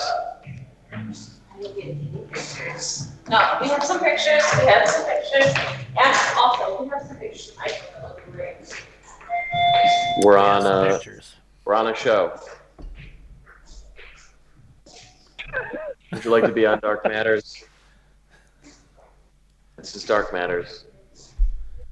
This is After the Matters, the Dark Matters after show, where your host Frankie and Michael will do. They're gone. Were you actually talking to them, or were they just walking away, not paying attention to you? They were walking away. Just all right. yeah. Well, wait, right there. I like. There's a mirror behind you. There's another right there. This is a mirror behind you, so these people are walking in front of your damn face. It's true. Wait, that's a mirror behind you? Yes, it's a mirror. So the people that are walking are literally walking. It's not like he's unaware of them. They're walking in front of his damn face. I'm highly aware. It's true. This is literally like that. Okay, talk to that child. Talk to that 2-year-old child. It seems inappropriate. Don't bother a baby, but I'm just saying, like.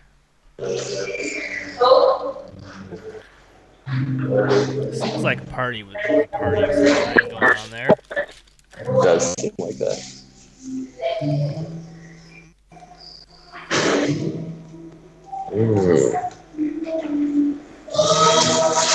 Whoa! What was that? Sounds ghost-like. That's the new beat. Which I don't know if you can hear, Frankie, but I'm sure America wants to hear your. It sounds the same. Your rhymes. This one's a little bit more RJD2, I would say. Yeah. All right, I'll spit my rhyme. Well, let me swallow my food. All right. Bilo's in the lobby, treating the show like it's a hobby. He wants to talk to the people, but he doesn't want to bother them.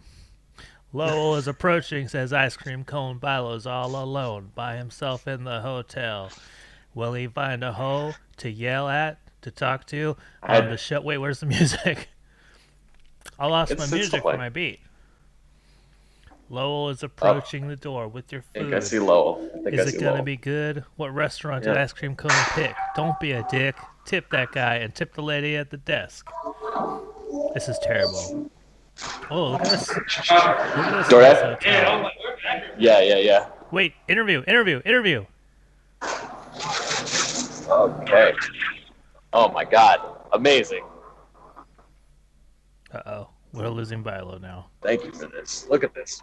Wow. No, that's it. Perfect. Thanks so much. Oh, by the way, I'm doing a talk show called Dark Matters. Would you like to appear on it? Look at this. We can't look at it. It's not on camera. Oh man. There it is. Great. Oh shit. I locked out. What did you get? Let's do an unboxing. I may be locked out. Haha, yes! This I like. Alright, what is Real Live Fair? Yeah. Where's Real Live? Always at the defense of the working man. Much appreciated. Can I Bullshit. But before you open it, I just want to say, because Frankie just dropped the bar real well, literally any time that Frankie raps, we can always reasonably in our heads ask the question, Is that what that Wu-Tang album sounded like? I've not heard it. We were not friends when he bought that. Okay. Okay, but you are the only person in the world that I could say that about, and I'm going to say it about it. Even if I it's will not say, likely, it's like the feds took possession of the CD or whatever the fuck it was. Yeah. I mean, I don't know this for a fact, but I guarantee you he like ripped it and has it on a server somewhere. Oh, we have 2 calls. I'm sorry. Caller's been on hold for 7 minutes. I believe it's Chess Devil. Hey, hold on. I'm grabbing my beer. All right. Put me on mute. All right, put you on mute. All right, are we ready? Are we ready for this? We're gonna unbox this. Hold on, let's let the Chess Devil get his beer and come back. All right. Oh, also, I have thirsty people reaching out to me on Skype now. Thirsty people reaching out to you on Skype. How's that? What do you mean thirsty, like sexually? You mean like, yeah. Like, yeah, like I signed up for Skype only for your show, Yeah. and then a random person out of nowhere Here he is. is like sending like faces. All right, sorry about that. Bad timing. No worries. All right, let's take a look at what we got here. Okay, can we see that? Can we all see this? Are we all taking a look? Yeah, by the way, you're in a great city of food. I had to get you a delicacy. This is McDelivery. I've actually never had McDelivery before. I've had McDonald's a couple of times. I've never had McDelivery, so I'm hoping it's. You've had McDonald's a couple of times? I've had McDonald's, many times, but I've never had delivery from McDonald's. So I'm really excited what this could turn out to be. Notice the bag is sealed, which is great. Makes me feel really safe. Like nobody spat on this. I will say you're really good at unboxing, Bilo. It's my new thing. Well, there's a receipt on the side, and I don't really want to show everything about the receipt right now because I think it's going to be a fun reveal. But this is verified. This is a verified. Yeah, maybe burn after reading. Yeah. This is verified. Isn't that cool? 38891. I'm gonna open this up. There we go. All right, here we go. Oh, I just ate a whole individual pizza. I feel sick. Okay. All right, I'm opening it up. I should unbox my food. Okay, and we've got this bag, which is a little bit. I see some grease on there. There's some grease on that bag, but that's what you get. That's what you're paying for. There's this. Wow, a drink inside the paper bag. That's new. A drink inside the bag, right? Feels risky, but. And then this is a cup holder, some kind. Oh, okay. Straw. Cup holder. Straw. So nice. I think I'll start with the drink, just because I'm a little bit thirsty. All right, let's see what we got here. I hope it's like cream soda. What would the worst soda for it to be? The worst soda for it to be would be grape soda, I would say. Oh, I love grape soda. I don't know if McDonald's has grape soda. This is a Coke. Okay. This is a regular Coke. You know, I don't love grape soda, but I love grape like fake soda. Like the drink packet version of grape soda is one of the best drink packet flavors. So I'll say this: I asked them to do the orange soda stuff they do, but they were out of it, so they just substituted it for Coke. Oh man. Well, I mean, McDonald's famously has a very good regular Coke. All right, what do we have? Inside fries. Inside the bag was fries. They actually I put some more fries back in here. The fries spilled. That's the source of our grease in the bag. It's a good fry. Okay. I wonder what the people that work at my hotel think you're doing now. Got ranch, and we have a dipping sauce. Spicy buffalo sauce. That's a big clue. Wait, what? Not what I put in there, but perfect substitution. Okay, was it? McNuggets. All right. A 10-piece chicken McNuggets, and all told, I don't know if you've been following along recently, But Oh, my stomach hurts. this is, ladies and gentlemen, The BTS meal. That's meal. Yep. Wait, the BTS meal is just McNuggets and a Coke? Apparently, I thought there was supposed to be more shit in it. I guess I'm wrong. Also, it says the BTS meal. Let's take a look at the receipt. It says the BTS meal. I'm looking up one what it barbecue is on sauce. the McDonald's website. Oh yeah, And the one BTS one meal sweet is and sour it's just McNuggets.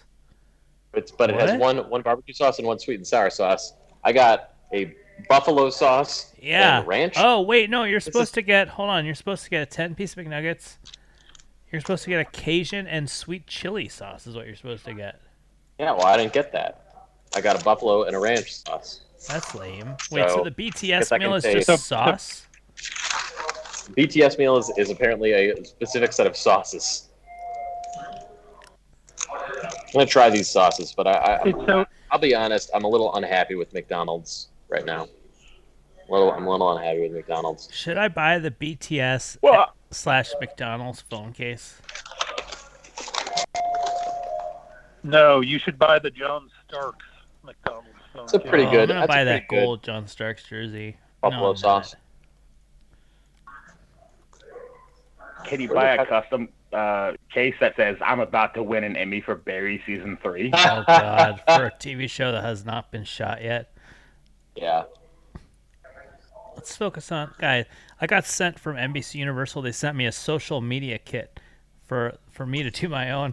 Like they're so low rent. They want me to do my own promotion to try to get myself nominated for an Emmy. They sent me like templates for Photoshop to like make stuff to put on social media. Oh my God. I love it. Oh, I can almost top that. Go sketch yourself as a performer who we love. We're not making fun of him. We're making fun of the channel he was on. They sent him his whole network stuff for his thing like the day before. He appeared on it with Kevin Hart on Pluto TV last week. Like, they just sent everything the day before. It was delightful. What do you mean? And he never even met Kevin Hart. Send everything what? I don't understand either. I'm sorry.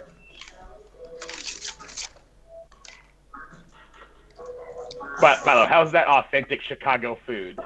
I figured you're in a special area, you get a special treat. I've been to a lot of restaurants in Chicago. I've been to a lot of McDonald's in Chicago. I'm not sure which one this is from. I guess it's from the one around the corner here. I may have stopped there for lunch, one time when I was working at a law firm down here. And I got to say, this is adequate. This is totally adequate food. Now, I do love barbecue sauce, and I'm mad I don't have barbecue sauce. Now, I got to ask, Bilo. Bilo, you're from Chicago. I'm from New York. Chas Devil, is a road Pigeon Forge, Tennessee, and Frankie is Frankie. So when I moved from New York to LA, I noticed that McDonald's burgers in LA generally have more mustard than they do in New York. Yeah. Has anyone else noticed any regionalisms in their McDonald's? Because, Michael, you're eating a McDonald's in Chicago right now, talking about your childhood McDonald's experiences. It's true. Is the Big and Tasty a national thing at McDonald's? People remember the Big and Tasty? It was like McDonald's called the Quarter Pounder now. The Quarter Pounder with no cheese. Right. With a better bun. Mm. Not sure. I'm trying to find a picture of I'll say myself this, to put into the social media toolkits for NBC Universal. Seems lame. The sweet tea in the South at McDonald's is 10 times sweeter than any other McDonald's you go to. Huh.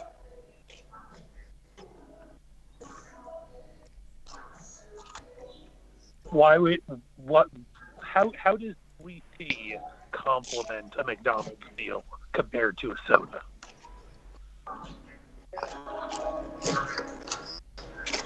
I don't think it does, but it's a big thing in the South, so I would order that a lot before I stopped drinking sweet tea.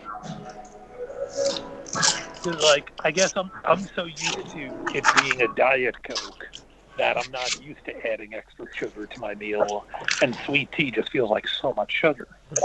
Oh, it's terrible. Sweet tea, I find pretty much undrinkable. Just like it's too much. It's like drinking honey.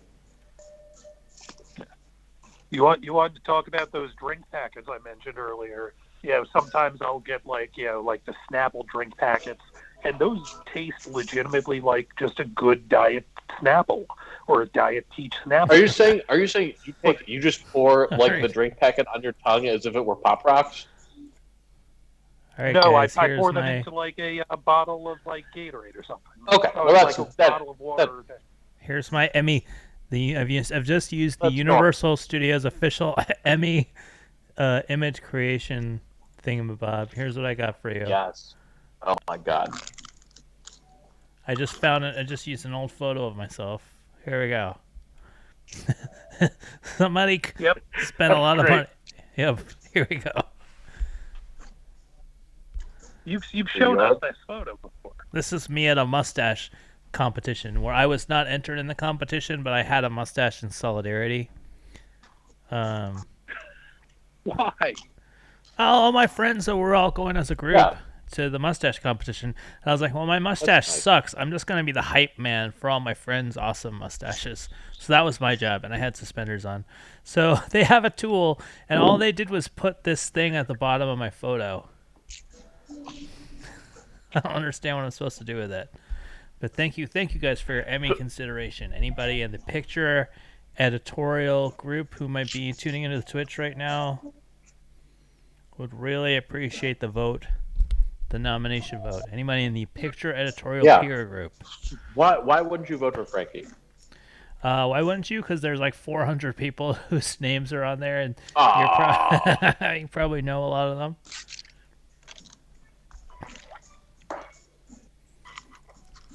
Okay, so I made a 8-year-old kid cry today. Oh, yeah! So I got two stories for you. 8-year-old kid cry. All right. And I had to break up a Little League softball brawl and a blacklight mini golf.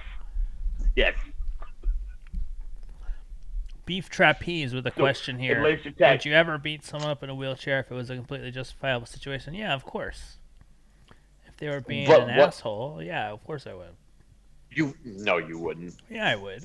I wouldn't. If I was gonna, if it rose to the level of me beating someone up, which would be pretty high bar, I wouldn't be like, oh, they're in a wheelchair, I'm not gonna slap them around. I've beaten people up before. Sorry. Who were already in wheelchairs? Oh no, not wheelchairs. No. Chest Devil, I'm sorry. I talked Hunter, over. I want to hear the story of making a child cry. No. So we have one rule in my arena: you don't run, and I let it slide sometimes. This little chubby kid kept running around. He tripped several times and hurt himself, kind of. So finally, I'm like, listen, no more running, kids. No more running. As soon as I said it, the little chubby kid runs right past me, and I kick him out. And he just starts bawling. And he's like, don't tell my dad. It wasn't my fault. I ran. And I'm like, how's it not fun? Your fault. You ran. You ran. No one makes you run. He's like, no, the other kids were tagging me. I had to get away from them.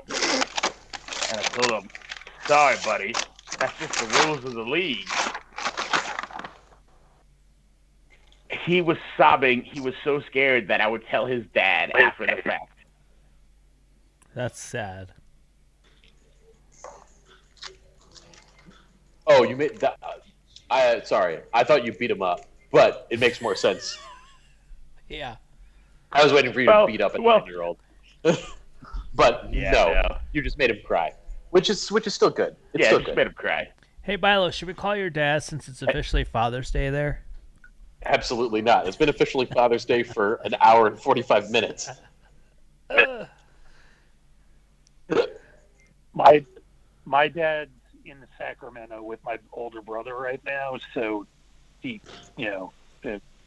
it's not Father's Day yet. Yeah, but it will be. It's hot in here. You know, it's a film that didn't have a lot of male role models. Cruella. Well, Hunter, do we meet Harold and Jasper and Cruella? What's that? Oh, I shouldn't have eaten Her that lackeys pizza. was I feel Harold nauseous. and Jasper. Yes, we meet those two characters in theory.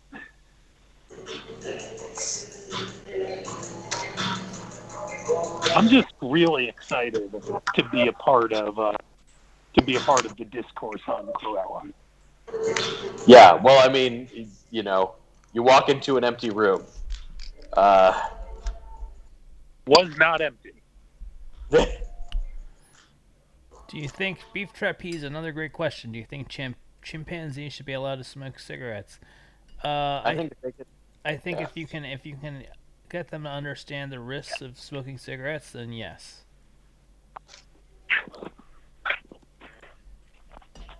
They probably enjoy it.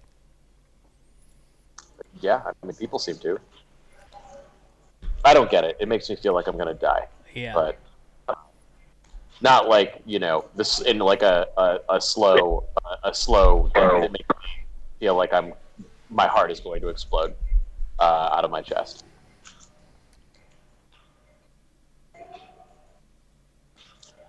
Oh, what a meal! I gotta say, the how BTS was that BTS meal, which was mostly a BS Honestly, meal because it did not include the sauces. You're right. It was a BS meal. It was the sauces really make the meal, and without those sauces, I don't know what this is. I really don't know what I was eating. Also, chicken McNuggets are horrible, like horrible. I haven't had chicken McNuggets. Yeah. Let me ask you another question. How does it feel to diss a meal I bought you that cost me 3 hours to make to pay for that? You asshole. I'm sorry. I should have just walked out to the McDonald's and paid people back for it. Can I say my go-to during the pandemic? Because, if I was going to go to McDonald's, I was going to buy, 3 meals because I didn't want to interact with people because that was terrifying and horrifying. How can you buy 3 meals at McDonald's? It won't last. Well, that's exactly what it is. If I'm ordering Domino's, then I would order, 4 or 5 days worth of food because you can do that. But with McDonald's, the trick is the burgers don't reheat, the fries don't reheat, but the chicken McNuggets are going to be shit anyway. That's the secret. I mean, couldn't you just get Dino Nuggets from Tyson? Oh man, Dino Nuggets, big hit to in this house. The Dino Nuggets. Oh my god. If I'm going to one place to get 3 meals, then one of them is going to be the meal I can eat right then. One of them is going to be, chicken nuggets that I can eat the next morning just because, it's food. And then usually, the other thing I would get would be, my late night snack would be a McFlurry. McDonald's, just because it's food. Yeah, it's justifying my interaction with a person today during this pandemic. We got another question in the chat. Do we think the legal drinking age should be lowered to 8 years old? I'm gonna say no on that. How do you feel about that, Bilo? I mean, I don't think 8-year-olds should be allowed to. I don't think they should drink. I think it's I think we should regulate that at the level of your parents. Yeah.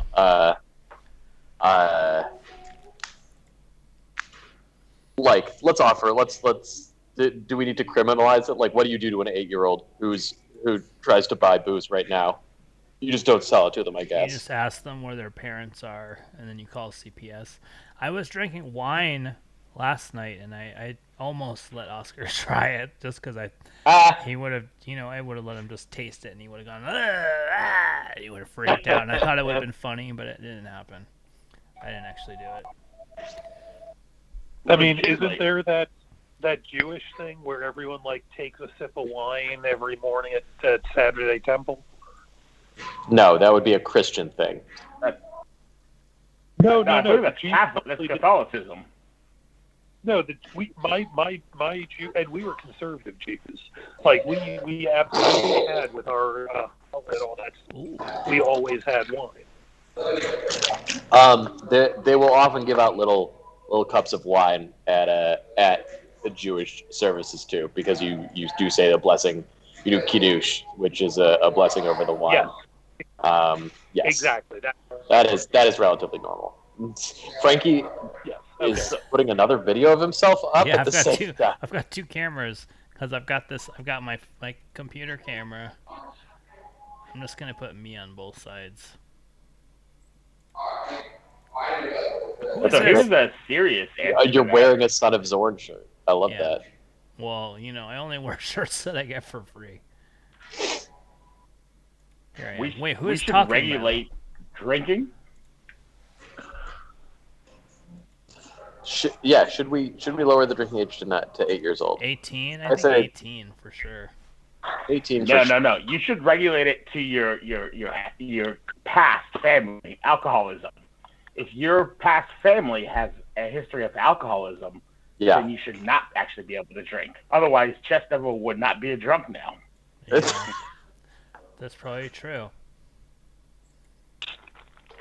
Chest Devil, when did you have at what age did you have your first drink? I'm actually a late drinker. Oh, me too.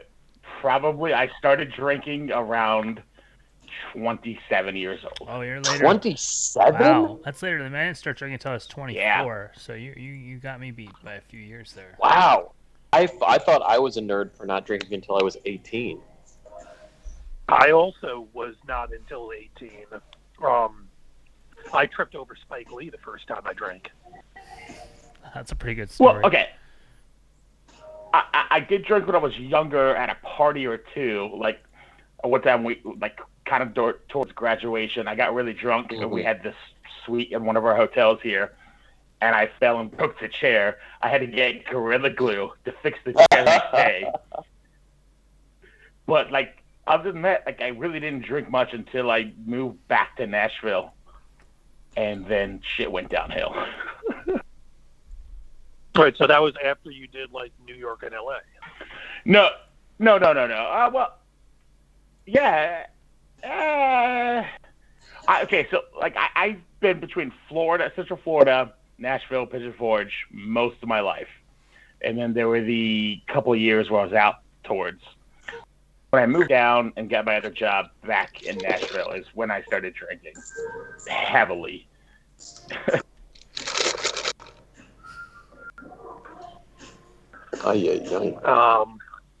My story was just, Spike Lee had the good seats.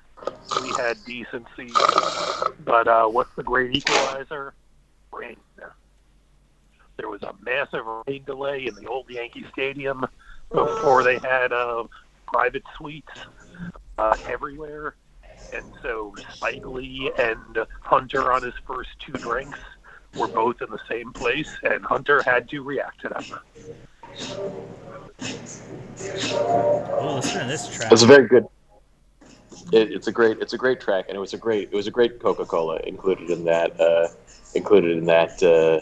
BTS meal. I'm a fan of regular Coke. Oh, my stomach hurts so bad. I should not have eaten that pizza. What was on the pizza? It looked delicious. So I'm still vegetarian. So it was veggie chorizo and tomatoes and onions. And Calumet olives and cheese. That's what was on the pizza. Oof. Oh, fantastic. Another food spokesperson. Is the Snapple lady dead? Wendy. You know what's crazy? So I was at friend of the show, Jay Fleisch 10. His baby shower last weekend. Hell yeah. And we were just sitting at the table at the baby shower, and there was a bottle of Snapple on the table, and Oscar just pointed at it and said, Snapple! Like he read Snapple. I was like, where the fuck did you learn how to read Snapple? He just knew. He knew Apple, and he saw the S and the N, and he said Snapple. I was like, holy shit. You're not even 3, bro. Anyway, that's my Snapple story. Wendy from Snapple's alive or dead? What do you think, Bilo? I'm going to say alive. Wendy from Snapple? Alive. Oh, she was on Celebrity Fit Club twice, apparently. I have no idea who this person is, frankly. You don't remember Wendy from She was like a receptionist at Snapple, and then she ended up being the star of the ads. Oh, you heard that story about the guy who lied about inventing Cheetos? No. Beef Trapeze says Wendy Snapple had a cocaine addiction. Yeah. No, I've just posted an article I just found. Oprah, where are they now? The guy who said he invented the Cheetos spicy version was a janitor, and the this company is true. was like, you know what? That's great publicity. Let's go with it. And then Hollywood called, and they were like, that's a great story. Let's make that movie. And then Cheetos was like, okay, but you know it's fake, right? And they're making that movie right now. That's like the Good Will Hunting of Cheetos. They're making but it is a fake story. What's true? What is true about the inventor? The guy did work there, and he did eventually become like a VP, but he had nothing to do with Cheetos, and it was just like something he told people. Look at this article from Variety. The movie is called Flamin' Hot. I've not heard of this. Does it star me as the? That's the name of the Cheetos. Yeah, it's Flamin' Hot. Richard Montañez, who says he invented the snack and it had his story turned into a film set to be directed by Ava Longoria. Interesting. Did not actually invent the Cheeto, the Flaming Hot Cheeto. Wow, $10,000 to $50,000. Oh boy. An appearance to speak. This guy, if this guy didn't do it, he's really overplaying his hand. Like, this man should have just kept making speeches for $10,000 a pop.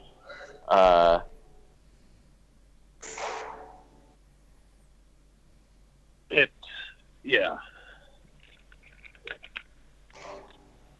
Hey, Bilo, do you have access to the pool? Great. I don't think there's a pool here, as far as I know. Wow. I'm pretty sure there is no pool. Flamin' Hot screenwriter defends Cheetos movie. I love Hollywood. Hollywood's so strange. Cheetos. Like, we need an existing IP. We can't just make an original movie. It needs to have some kind of IP. Cheetos. Something. About 20 years ago, Montañez began taking credit for Flaming Hot Cheetos. Yeah, he just took credit, and they were like, you know what? It looks good for us if he takes credit. Oh, who do we got, Bilo? Who do we got? Oh, I don't, yeah. Ugh. Gotta say, the BTS meal. The BTS meal is not, it's not a pick you up meal. It's a lay down meal. BTS is giving you IBS. All right, let's see. I mean, it's authentic Chicago food, buddy. It is authentic Chicago food. I can't deny that. I mean, Right. McDonald's franchises are all locally owned and operated, so. Is that true? I feel like that's not true. Yeah, McDonald's are 100% of their restaurants are or I don't know if it's 100%, but they're franchises. They're not, so they're all locally owned. That's like the whole model of McDonald's. The McDonald's Corporation makes money off of like franchise fees. What, doesn't McDonald's actually own the property? So they're more of a property group than anything? Let me see. How much is a McDonald's franchise? Oh my god. The total investment necessary to begin operation of a traditional McDonald's franchise ranges from $1 million to $2 million. No, $1 million to open a McDonald's? Yeah. That includes a franchise fee of $45,000. Wow. They have a franchisee training program of 12 to 18 months. Wow. Oh. Can I select the site and build my own McDonald's? McDonald's does not develop new restaurant locations. Our development team select and build the sites, and the new site is franchised separately by the regional officers. Oh, I see. So I think you're right, Chess Devil. They build the restaurants, maybe. I know my local McDonald's, they just tore it all down, but like the one thing that's staying up is the McDonald's sign, or at least last time I saw it.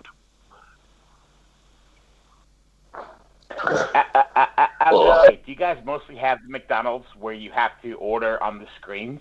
Yeah. We're moving to that over here. Yeah, well, I don't know. I've never been inside of McDonald's in a long time. Did you talk about the drive-thru? No, like on the inside, because we're at a very big worker shortage here. They're converting all their screens, so it's just touch, so you order on a screen inside, and then your meal's there. Are you in the bathroom, Bilo? No, I'm on my floor. Oh, you're outside your hotel room. Let's check out your room. My wife would prefer that we didn't do that while she sleeps. Watch her sleep.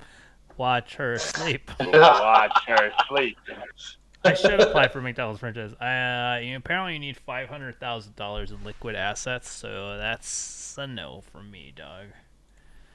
But I would. I think you can get a Subway franchise for pretty cheap because that's their business. Yeah, model. but Subway just changed their rules that you cannot close. You are no longer allowed to close your Subway. Unless it is like a corporate approved holiday, but you must keep your Subway open all other days. Oh wow, yeah. Subway is very cheap. Subway is only $15,000 franchise fee, and the startup cost is $116,000 to $260,000. Nothing. Cheap, bro.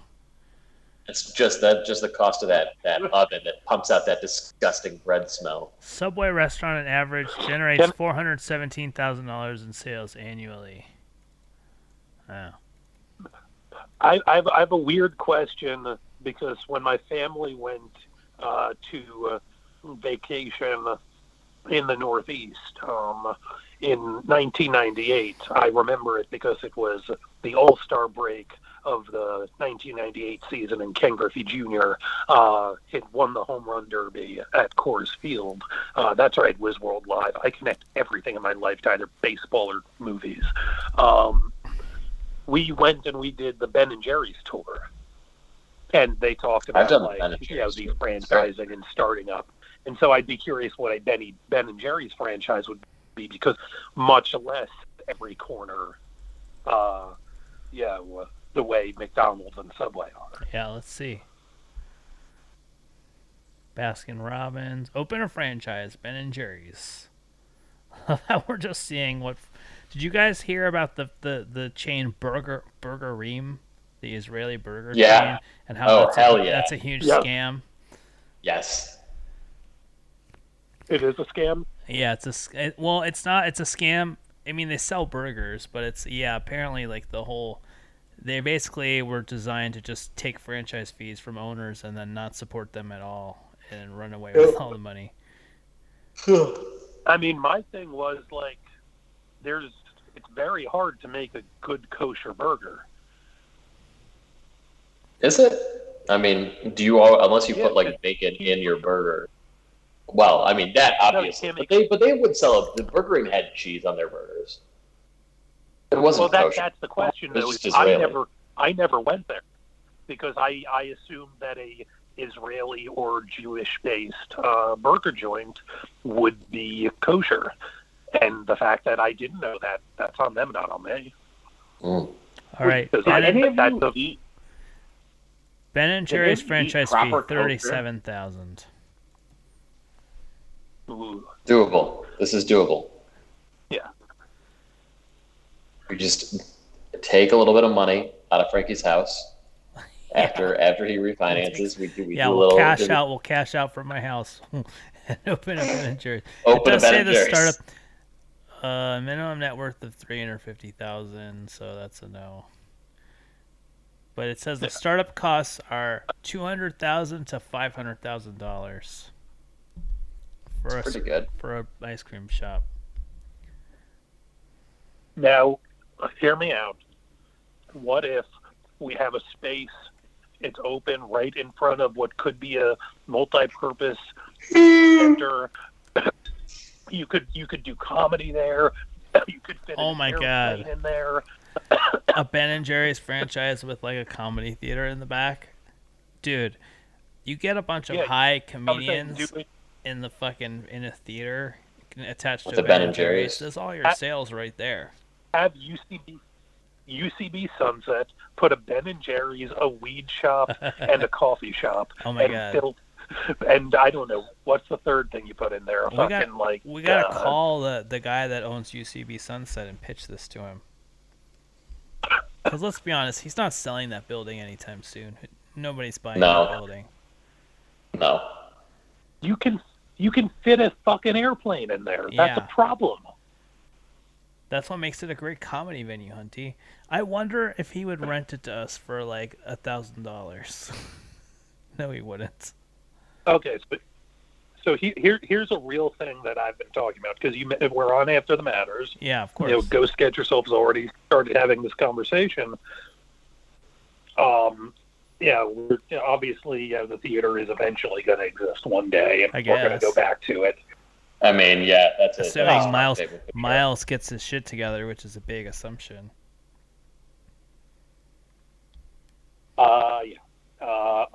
I'm working off of the assumption that it will be coming back because I'm working off of that assumption. That being said, I'm not working off the assumption that it will be back anytime immediately soon. Yeah. My birthday is the end of July. I'm potentially interested in seeing, even if it's not at midnight on a Friday night, like what if, finding a space to rent for an hour or two to do a Ghost Get Yourself and a Dark Matters in a theater space. Oh my god, yes. Absolutely. Theater space or some other cool space like we were going to do a show in a barber shop or something. Yeah, like outdoors or like basically to make my birthday party be a live comedy show. Yeah. Okay, Hunter. I have the perfect space. A laser tag arena. Oh, that is such a good space. Look, Chess Devil, whenever we make it out your way, we're going to do the show in the laser tag arena. I swear to God. I have a UFO. It's all black light. Oh, my it's God. Like 90s techno music that plays. Like, I have the perfect space for you. That's and so good. If you paid them the money, they would keep it open for another 2 hours just for you, a private party. Oh, my God. And we can play laser tag. If we could find the perfect laser tag barcade out here, just flip them a couple bucks. No, that would be hard. Okay, Google Lasertron, and then see what they have out in your area. Lasertron. Lasertron. The equipment manufacturer. Yeah. Where? Lasertron, Buffalo, where New York. adults go to play with friends. Lord. Burbank. Oh, there's one in Burbank. Laser adult event to book viewer commit. Okay. Oh, this is the place that they had out of I don't know. I forget whether it was Community or something.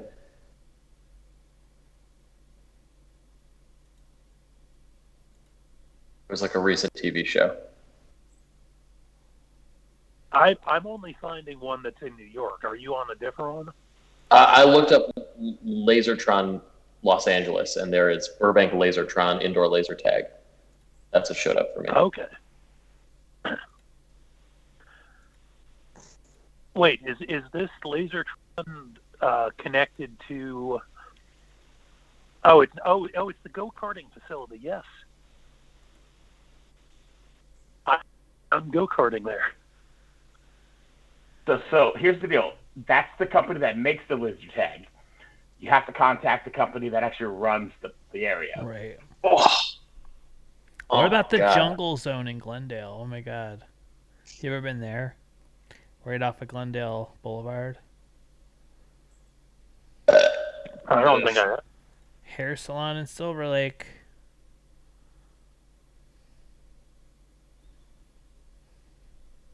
I'm looking at some of these event spaces here.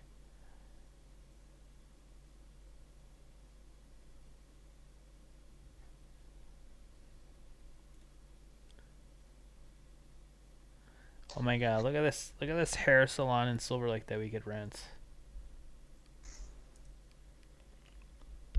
This would be great. Ear space.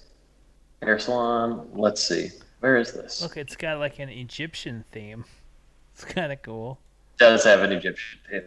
There's like the Oh my God, we could get our hair done during the show. Ooh, let's find it. We could be Wipe salon. We could be in like the barber chairs, and then the audience can be in all the other chairs.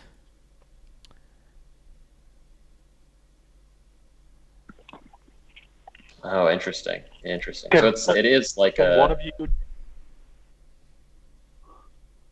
Oh, I was just gonna say, I just want like one of you to be in the back faucet, like getting your head massaged. Exactly. The whole time Yes.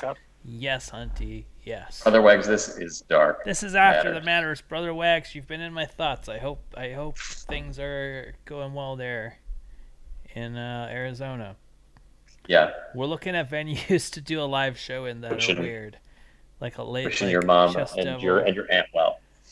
Chess Devil suggesting a laser tag arena, which is a great idea.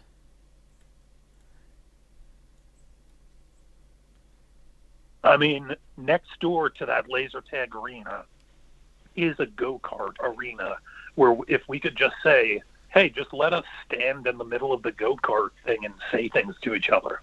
Yeah. I'll tell you right now, liability review, they will not allow you to do that. Yeah. Period. Okay. So we can stand on the outside. Nail what salon about golf in the valley?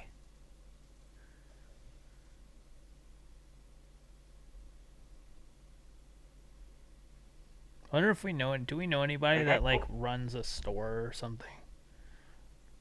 I mean, I was just gonna say, I'm sure we know someone who owns a weed store. Oh God! Oh my God! The weed. There's a really fancy weed store by my house. I feel sick. Should not have eaten this. I had Persian food. Honestly, Persian food and the BTS meal. I've pitched this before, and then other people have done versions of it. So, like, who gives a shit about originality? I mean, I may just throw my birthday party at a den that has a conference room. Oh my God! Yes, at the live from the Denny's conference room. Oh my God! Live from the Denny's conference room. If you commit to spending like $150, they'll give it to you for X amount of time, and that is $150 in enough money. Food, right? Yeah. So you get the. So the idea would be you would essentially order a buffet's worth of food and just let everyone eat whatever they wanted. Or, you would have people, Yeah. and then have people donate to get the money back. Brother Wags, for Yeah, those how who are did you just tuning in, Michael is in Chicago in the Kimpton Gray Hotel. He is not allowed to do the show from his room because his wife is sleeping in there. So he's been walking around the hotel. He has not successfully gotten a single person to appear on camera. Chess Devil sent him some McDonald's. That was a highlight. Mm-hmm. And here we are. Oh, it's Father's Day. It's officially Father's Day. That's right. I called the hotel and asked them to go find him, and they knew immediately who he was.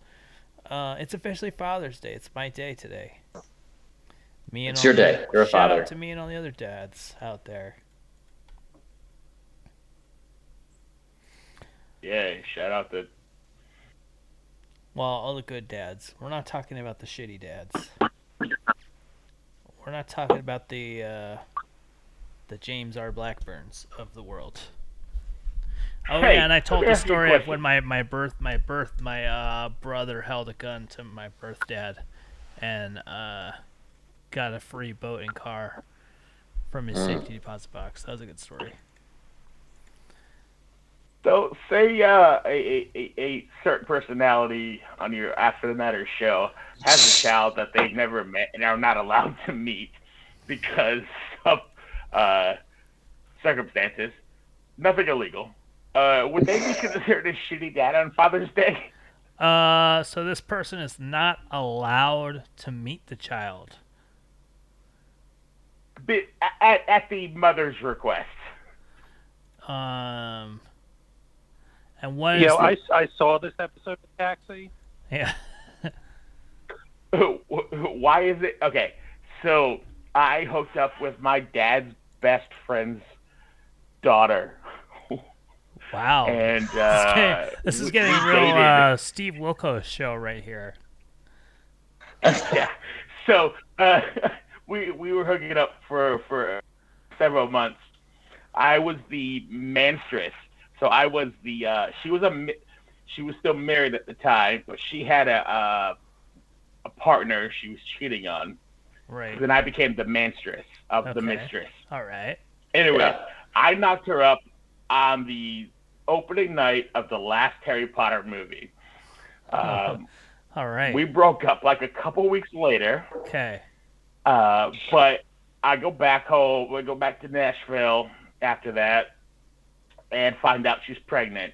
Right. And to say that the kid looks exactly like me and not like the person who thinks it's his child. Right. But because of the request of my dad's best friend and her, that I have no contact with the child.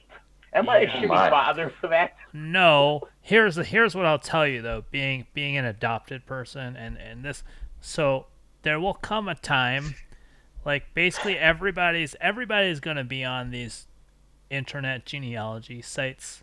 So there will come a time, like it's going to be so common. There's so many people there already.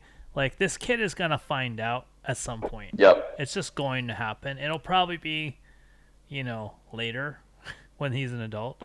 But it's going to come out. There's no way, like the technology now and how common it is, it's going to come out. So, like you could look at pictures of him. Yeah. Looks exactly like myself, as I was during his age. Yeah. Wow. But I always decided not to contact him because of respect. Because I still love her. I really do love her. But respect. And they're for my still father together. and Or are friendship. they still married and stuff? They're still together. She just recently had a battle of breast cancer. Oh. Wow. And I was told maybe not reach out to her. Yeah. And then, wow. And is it a happy home? Does it feel like a good place for that kid to be? Yeah, it's actually a very nice Jewish family. I've kind of creeped on Facebook. It's looking pretty good. It's a good household. He's got Hank. His name's Hank. Fuck it, Hank Devil. Hank Devil. Wow. He's got an older sister. She's pretty cool. We hung out a couple times. Yeah. We played Mall Wait, are you Madness. hooking up with everyone in this family? No, Hunter, no. gross. Hank Devil. Well, I don't know, man. I mean, yeah, I guess you wouldn't. You can't fuck it up, right? You can't. I guess that is. I think you're being a good dad by not fucking with the kids. You know, you're gonna fuck up his whole family life if you Seems contact yeah. him. So here comes the other question. When he is 18 or older, do you come out and say, "Hey, I'm your real dad," Oh, or do I just leave it alone? I think you gotta wait. I think you gotta wait for him to find out, because the husband doesn't know either, right? No, the husband thinks it's his. Yeah. What do you think, Bilo? You're kind of Well, silent there. yeah. Well, I don't know. I mean, like, I'll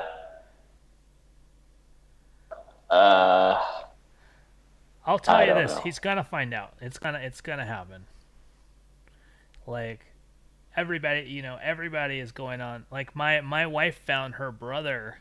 So my wife's mom gave up a baby for adoption when she was 14. She got pregnant when she was 14, and her mother was Catholic, and they didn't believe in abortion, so they sent her away. They sent her away to like a place to stay for like pregnant mothers, so that nobody would know she was pregnant, and then they made her give away the baby. And my wife actually, I found my birth parents through Ancestry and stuff through doing research, and so my wife was like, "Oh, I'm gonna go on there and see if I can find my brother." And just a couple months ago, she found him, and so she talked to him, and he talked to his mom for the first time. So that shit's gonna become really common. I can come in and say I'm pretty certain that I'm not adopted, and I'm very certain that I don't have any kids out there. Do you have a giant hog like your dad? I don't. Now, Frankie knows this better than anyone. I know that. Well, better than anyone, I don't know, but better than most. Yes.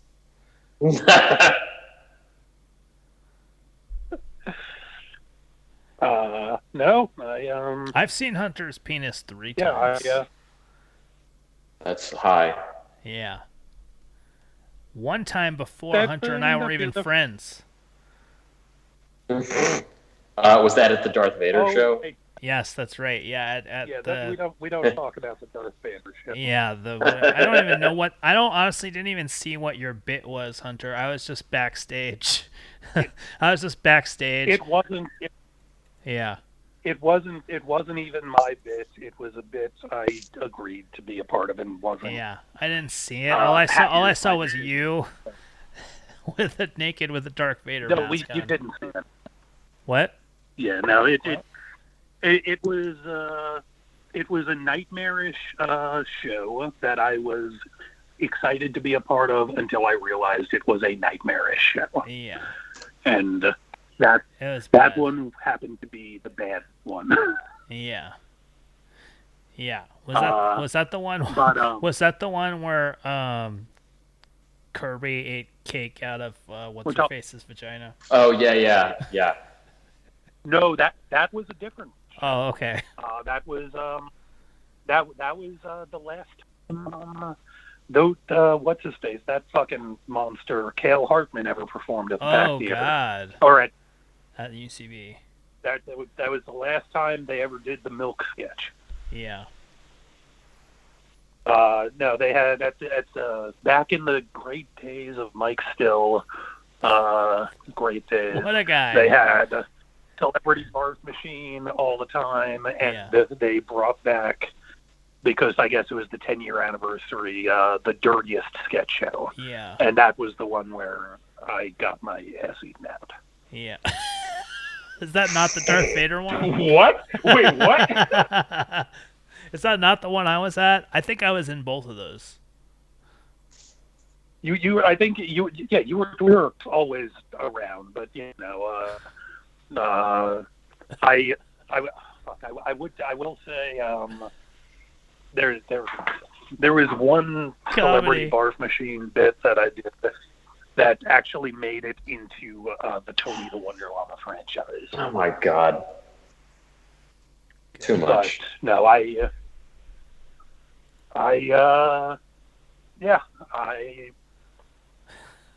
definitely.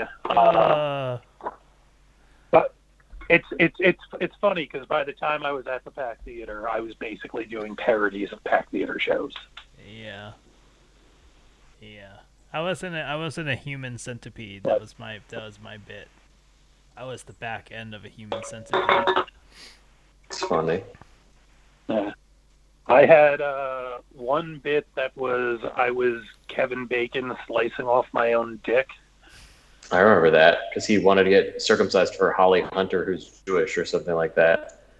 No, Kira Sedgwick is what. Kira Sedgwick.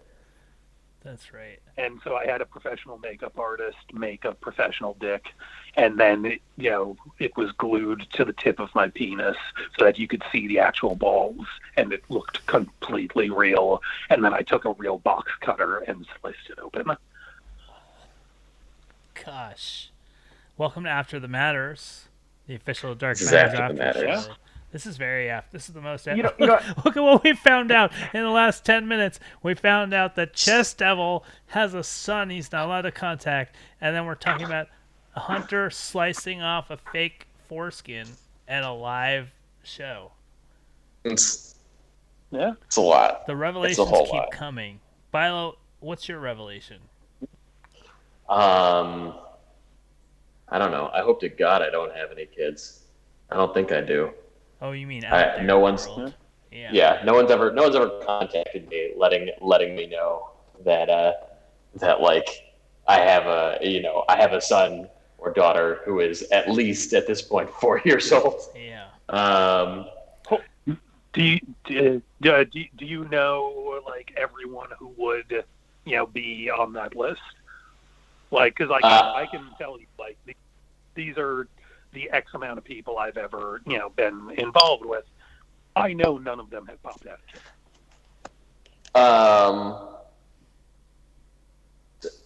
I think so. I mean, but like, it's not like I keep tabs on all or really any of these people.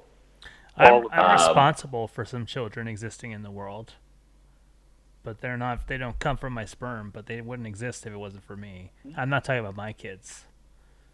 But I have friends. What are you talking about? I have one. So one of my good friends from after college from New York, I'm not going to say her name. Like you introduced them? No. She was going to break up with her boyfriend at the time. And she was like, come. This was the weirdest request.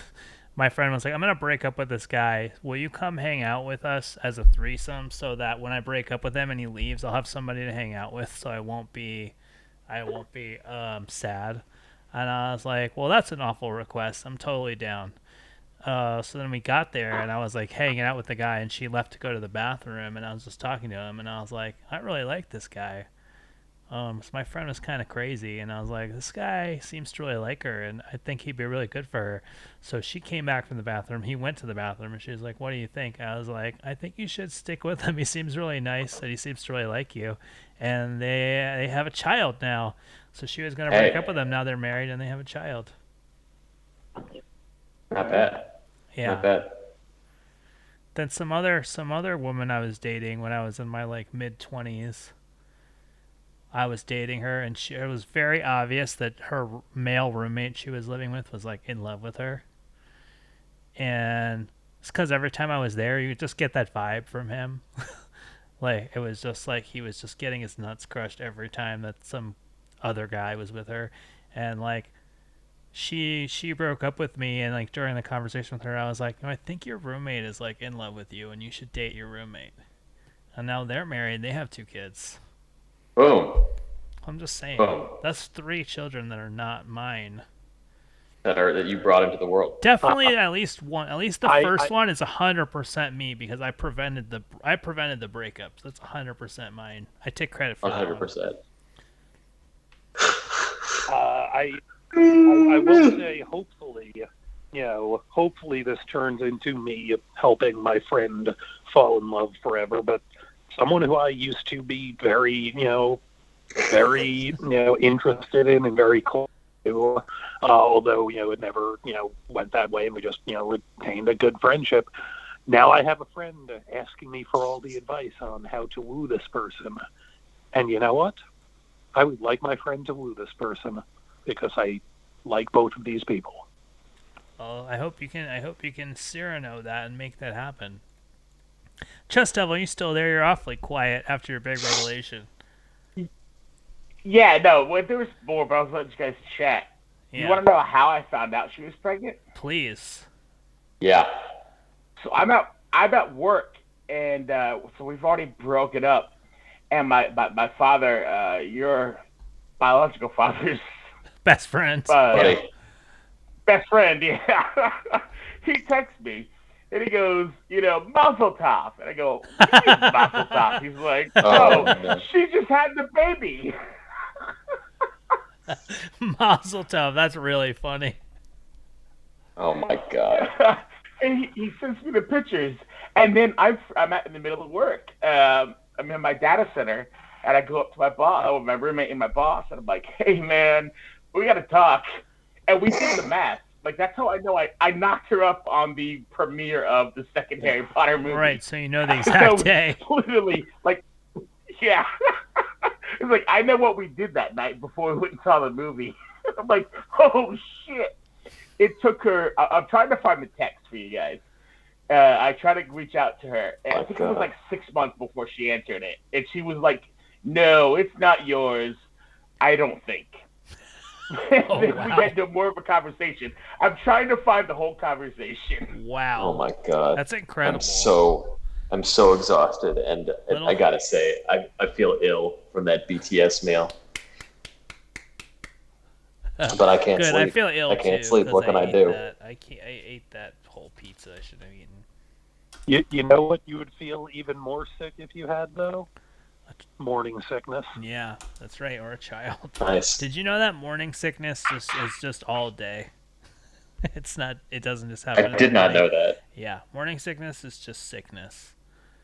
It might be worse in the morning, but it's just all day. Being pregnant seems terrible. I've luckily not had to do it, but big ups to Stephanie, who's done it twice now. All the other moms out there on this Father's Day, because without the mothers, there would be no fathers. That's a great point. Oh, speaking of which, because this I think is very important, without mothers and without fathers, there would be no fun uncles. Yeah. And I would like to throw my hat in the ring as the fun uncle of the world. Yeah, I think you're. Look, Hunter, don't rule it out. You could become like Chess Devil. You could have a child that you don't even know about in the future. You know what I mean? So, Hey, you're gonna be the fun uncle. I'm the drunk uncle. Yeah. Well, no, but that's the thing is you just already found out that you have a kid, so now you just lost uncle privilege, motherfucker. I'm the uncle. I mean, I have a niece, so Yeah, there you go. Yeah. You wanna make this connection. I went to Harry Potter Land this last week. Not entirely on purpose. all right. I have to say this as a theme park enthusiast. Used to work at Universal Orlando. It's called the Wonderful World of Harry Potter, not Harry Potter Land. I'm sorry, the Magical World of Harry Potter. I went to Harry Potter Land, and when I went over there, and this connects, by the way, in such a perverse way. No, I went to Universal because I needed to get my steps in and, fuck the world. And I ran into my nieces there. And I got to go on a Harry Potter ride out of nowhere, expecting that I was just going to a theme park to listen to some podcasts and some music. And instead, I got to go to Harry Potter Land as the fun uncle. Did you get the actual ride? We did the roller coaster instead. Because I was able to show them. Oh, the Harry Potter ride, that's a real claustrophobic nightmare, that fucking ride. I hate the Harry Potter ride. Okay, you want to hear the best part about the Harry Still Potter too ride? fat to ride it, so good on 3 of you for doing it. Nice. Well, you didn't miss anything. Unless you like being strapped into unless you like motion sickness and claustrophobia, then you missed it out. If you're my size, you can fit on it, but it will always break down in the same exact spot when you are upside down underneath the trees, and it is the best in the world. Okay, I kind of have this embarrassing story that I didn't ever want to tell. Please, keep... Oh, no. So, me and Mrs. Devil went to Walt Disney World about 4 years ago. All right. This is not another child, is it? No, it's not a child. So we went on the Haunted Mansion. It's the first time she's ever been to Walt Disney World. Well, not first time. I think second time. But we're adults. We're having a fun, nice vacation. And I'm on the Haunted Mansion. I'm like, oh, boy. This ride's not as comfortable as it used to be. And I yawned or kind of burped enough to have the bar push open to do an e-stop on the ride. It was right before we got to Madame Leola's. And so the ride stopped, and they had to come walking through to figure out the car, and it was mine. And they had to push it back down to get the ride back going. Oh, no. I feel like you wouldn't fall out of that ride, though, if the bar wasn't... I think you're good. That's a pretty... You don't need the bar for that. Yeah, I mean, I've lost like 15 pounds since this Lizard Town job. I'm getting back down, baby. I love it. Yeah, you gotta get in the hot tub shape, Chest Devil. All right, my computer is about to die. Oh. No. Wait, did it die? No, I don't know. Did it? No, you just abruptly stopped talking. Okay, fine. Bilo doesn't have a computer charger. It's 2:30 in the morning. It's 2:30 in the morning, quote unquote. Well, this was fun. Wow, there were a lot of revelations tonight. A lot of revelations. We have more revelations than the New Testament. Am I right? Oh, absolutely, absolutely. All right. Well, I guess real Saint John the Divine right here. Yeah. And his name is Chest Devil. I mean, it's just really transcended, especially this last half hour. I'm gonna sleep. I'm gonna sleep on this. What are we gonna do next week? Next week I'm gonna be in New York. What? What are you doing? Next week I'm gonna be. What are you doing? Don't you have work to do and shit? I do, but I'm leaving on next Friday to go to or just kidding. I'm leaving on Thursday to go to New York for a wedding. Oh. So I'm gonna be there. What day is the wedding at? What day is the wedding? I don't remember. Is it on Saturday? Yeah, I assume. So we're gonna but it's gonna be 1 a.m. when we do the show, so you'll be fine. Yeah, exactly. It's also an Indian wedding, so there are lots of different things. There's a lot of stuff. I see. I've never been to an Indian wedding. That sounds cool. Yeah. Well, can you stand outside of the old Hell's Kitchen UCB location and just do your show from there? Absolutely. That would be awesome. Yeah. I'll go get an Amy Poehler mask. See if they make a realistic 3D Amy Poehler mask, and I'll do it. Really, you should do a Besser one. I assume Poehler just doesn't do anything. But who knows? Who knows? Just have a sign around your neck that says, "Hi, my name's Ian Roberts." Yeah. Yeah. Please call my wife, and here's the phone number. Yeah. She should have been on the bracket. Ian Roberts' wife should have been on the bracket when we did the tournament bracket. All right. Oh, well, God. This idiot's computer is gonna. I don't know why I feel the need to call you an idiot. You're not an idiot. When's your game show on? August? August 15th. August 15th, people. The Chase on ABC. So you can check that out in 2 months. Yeah.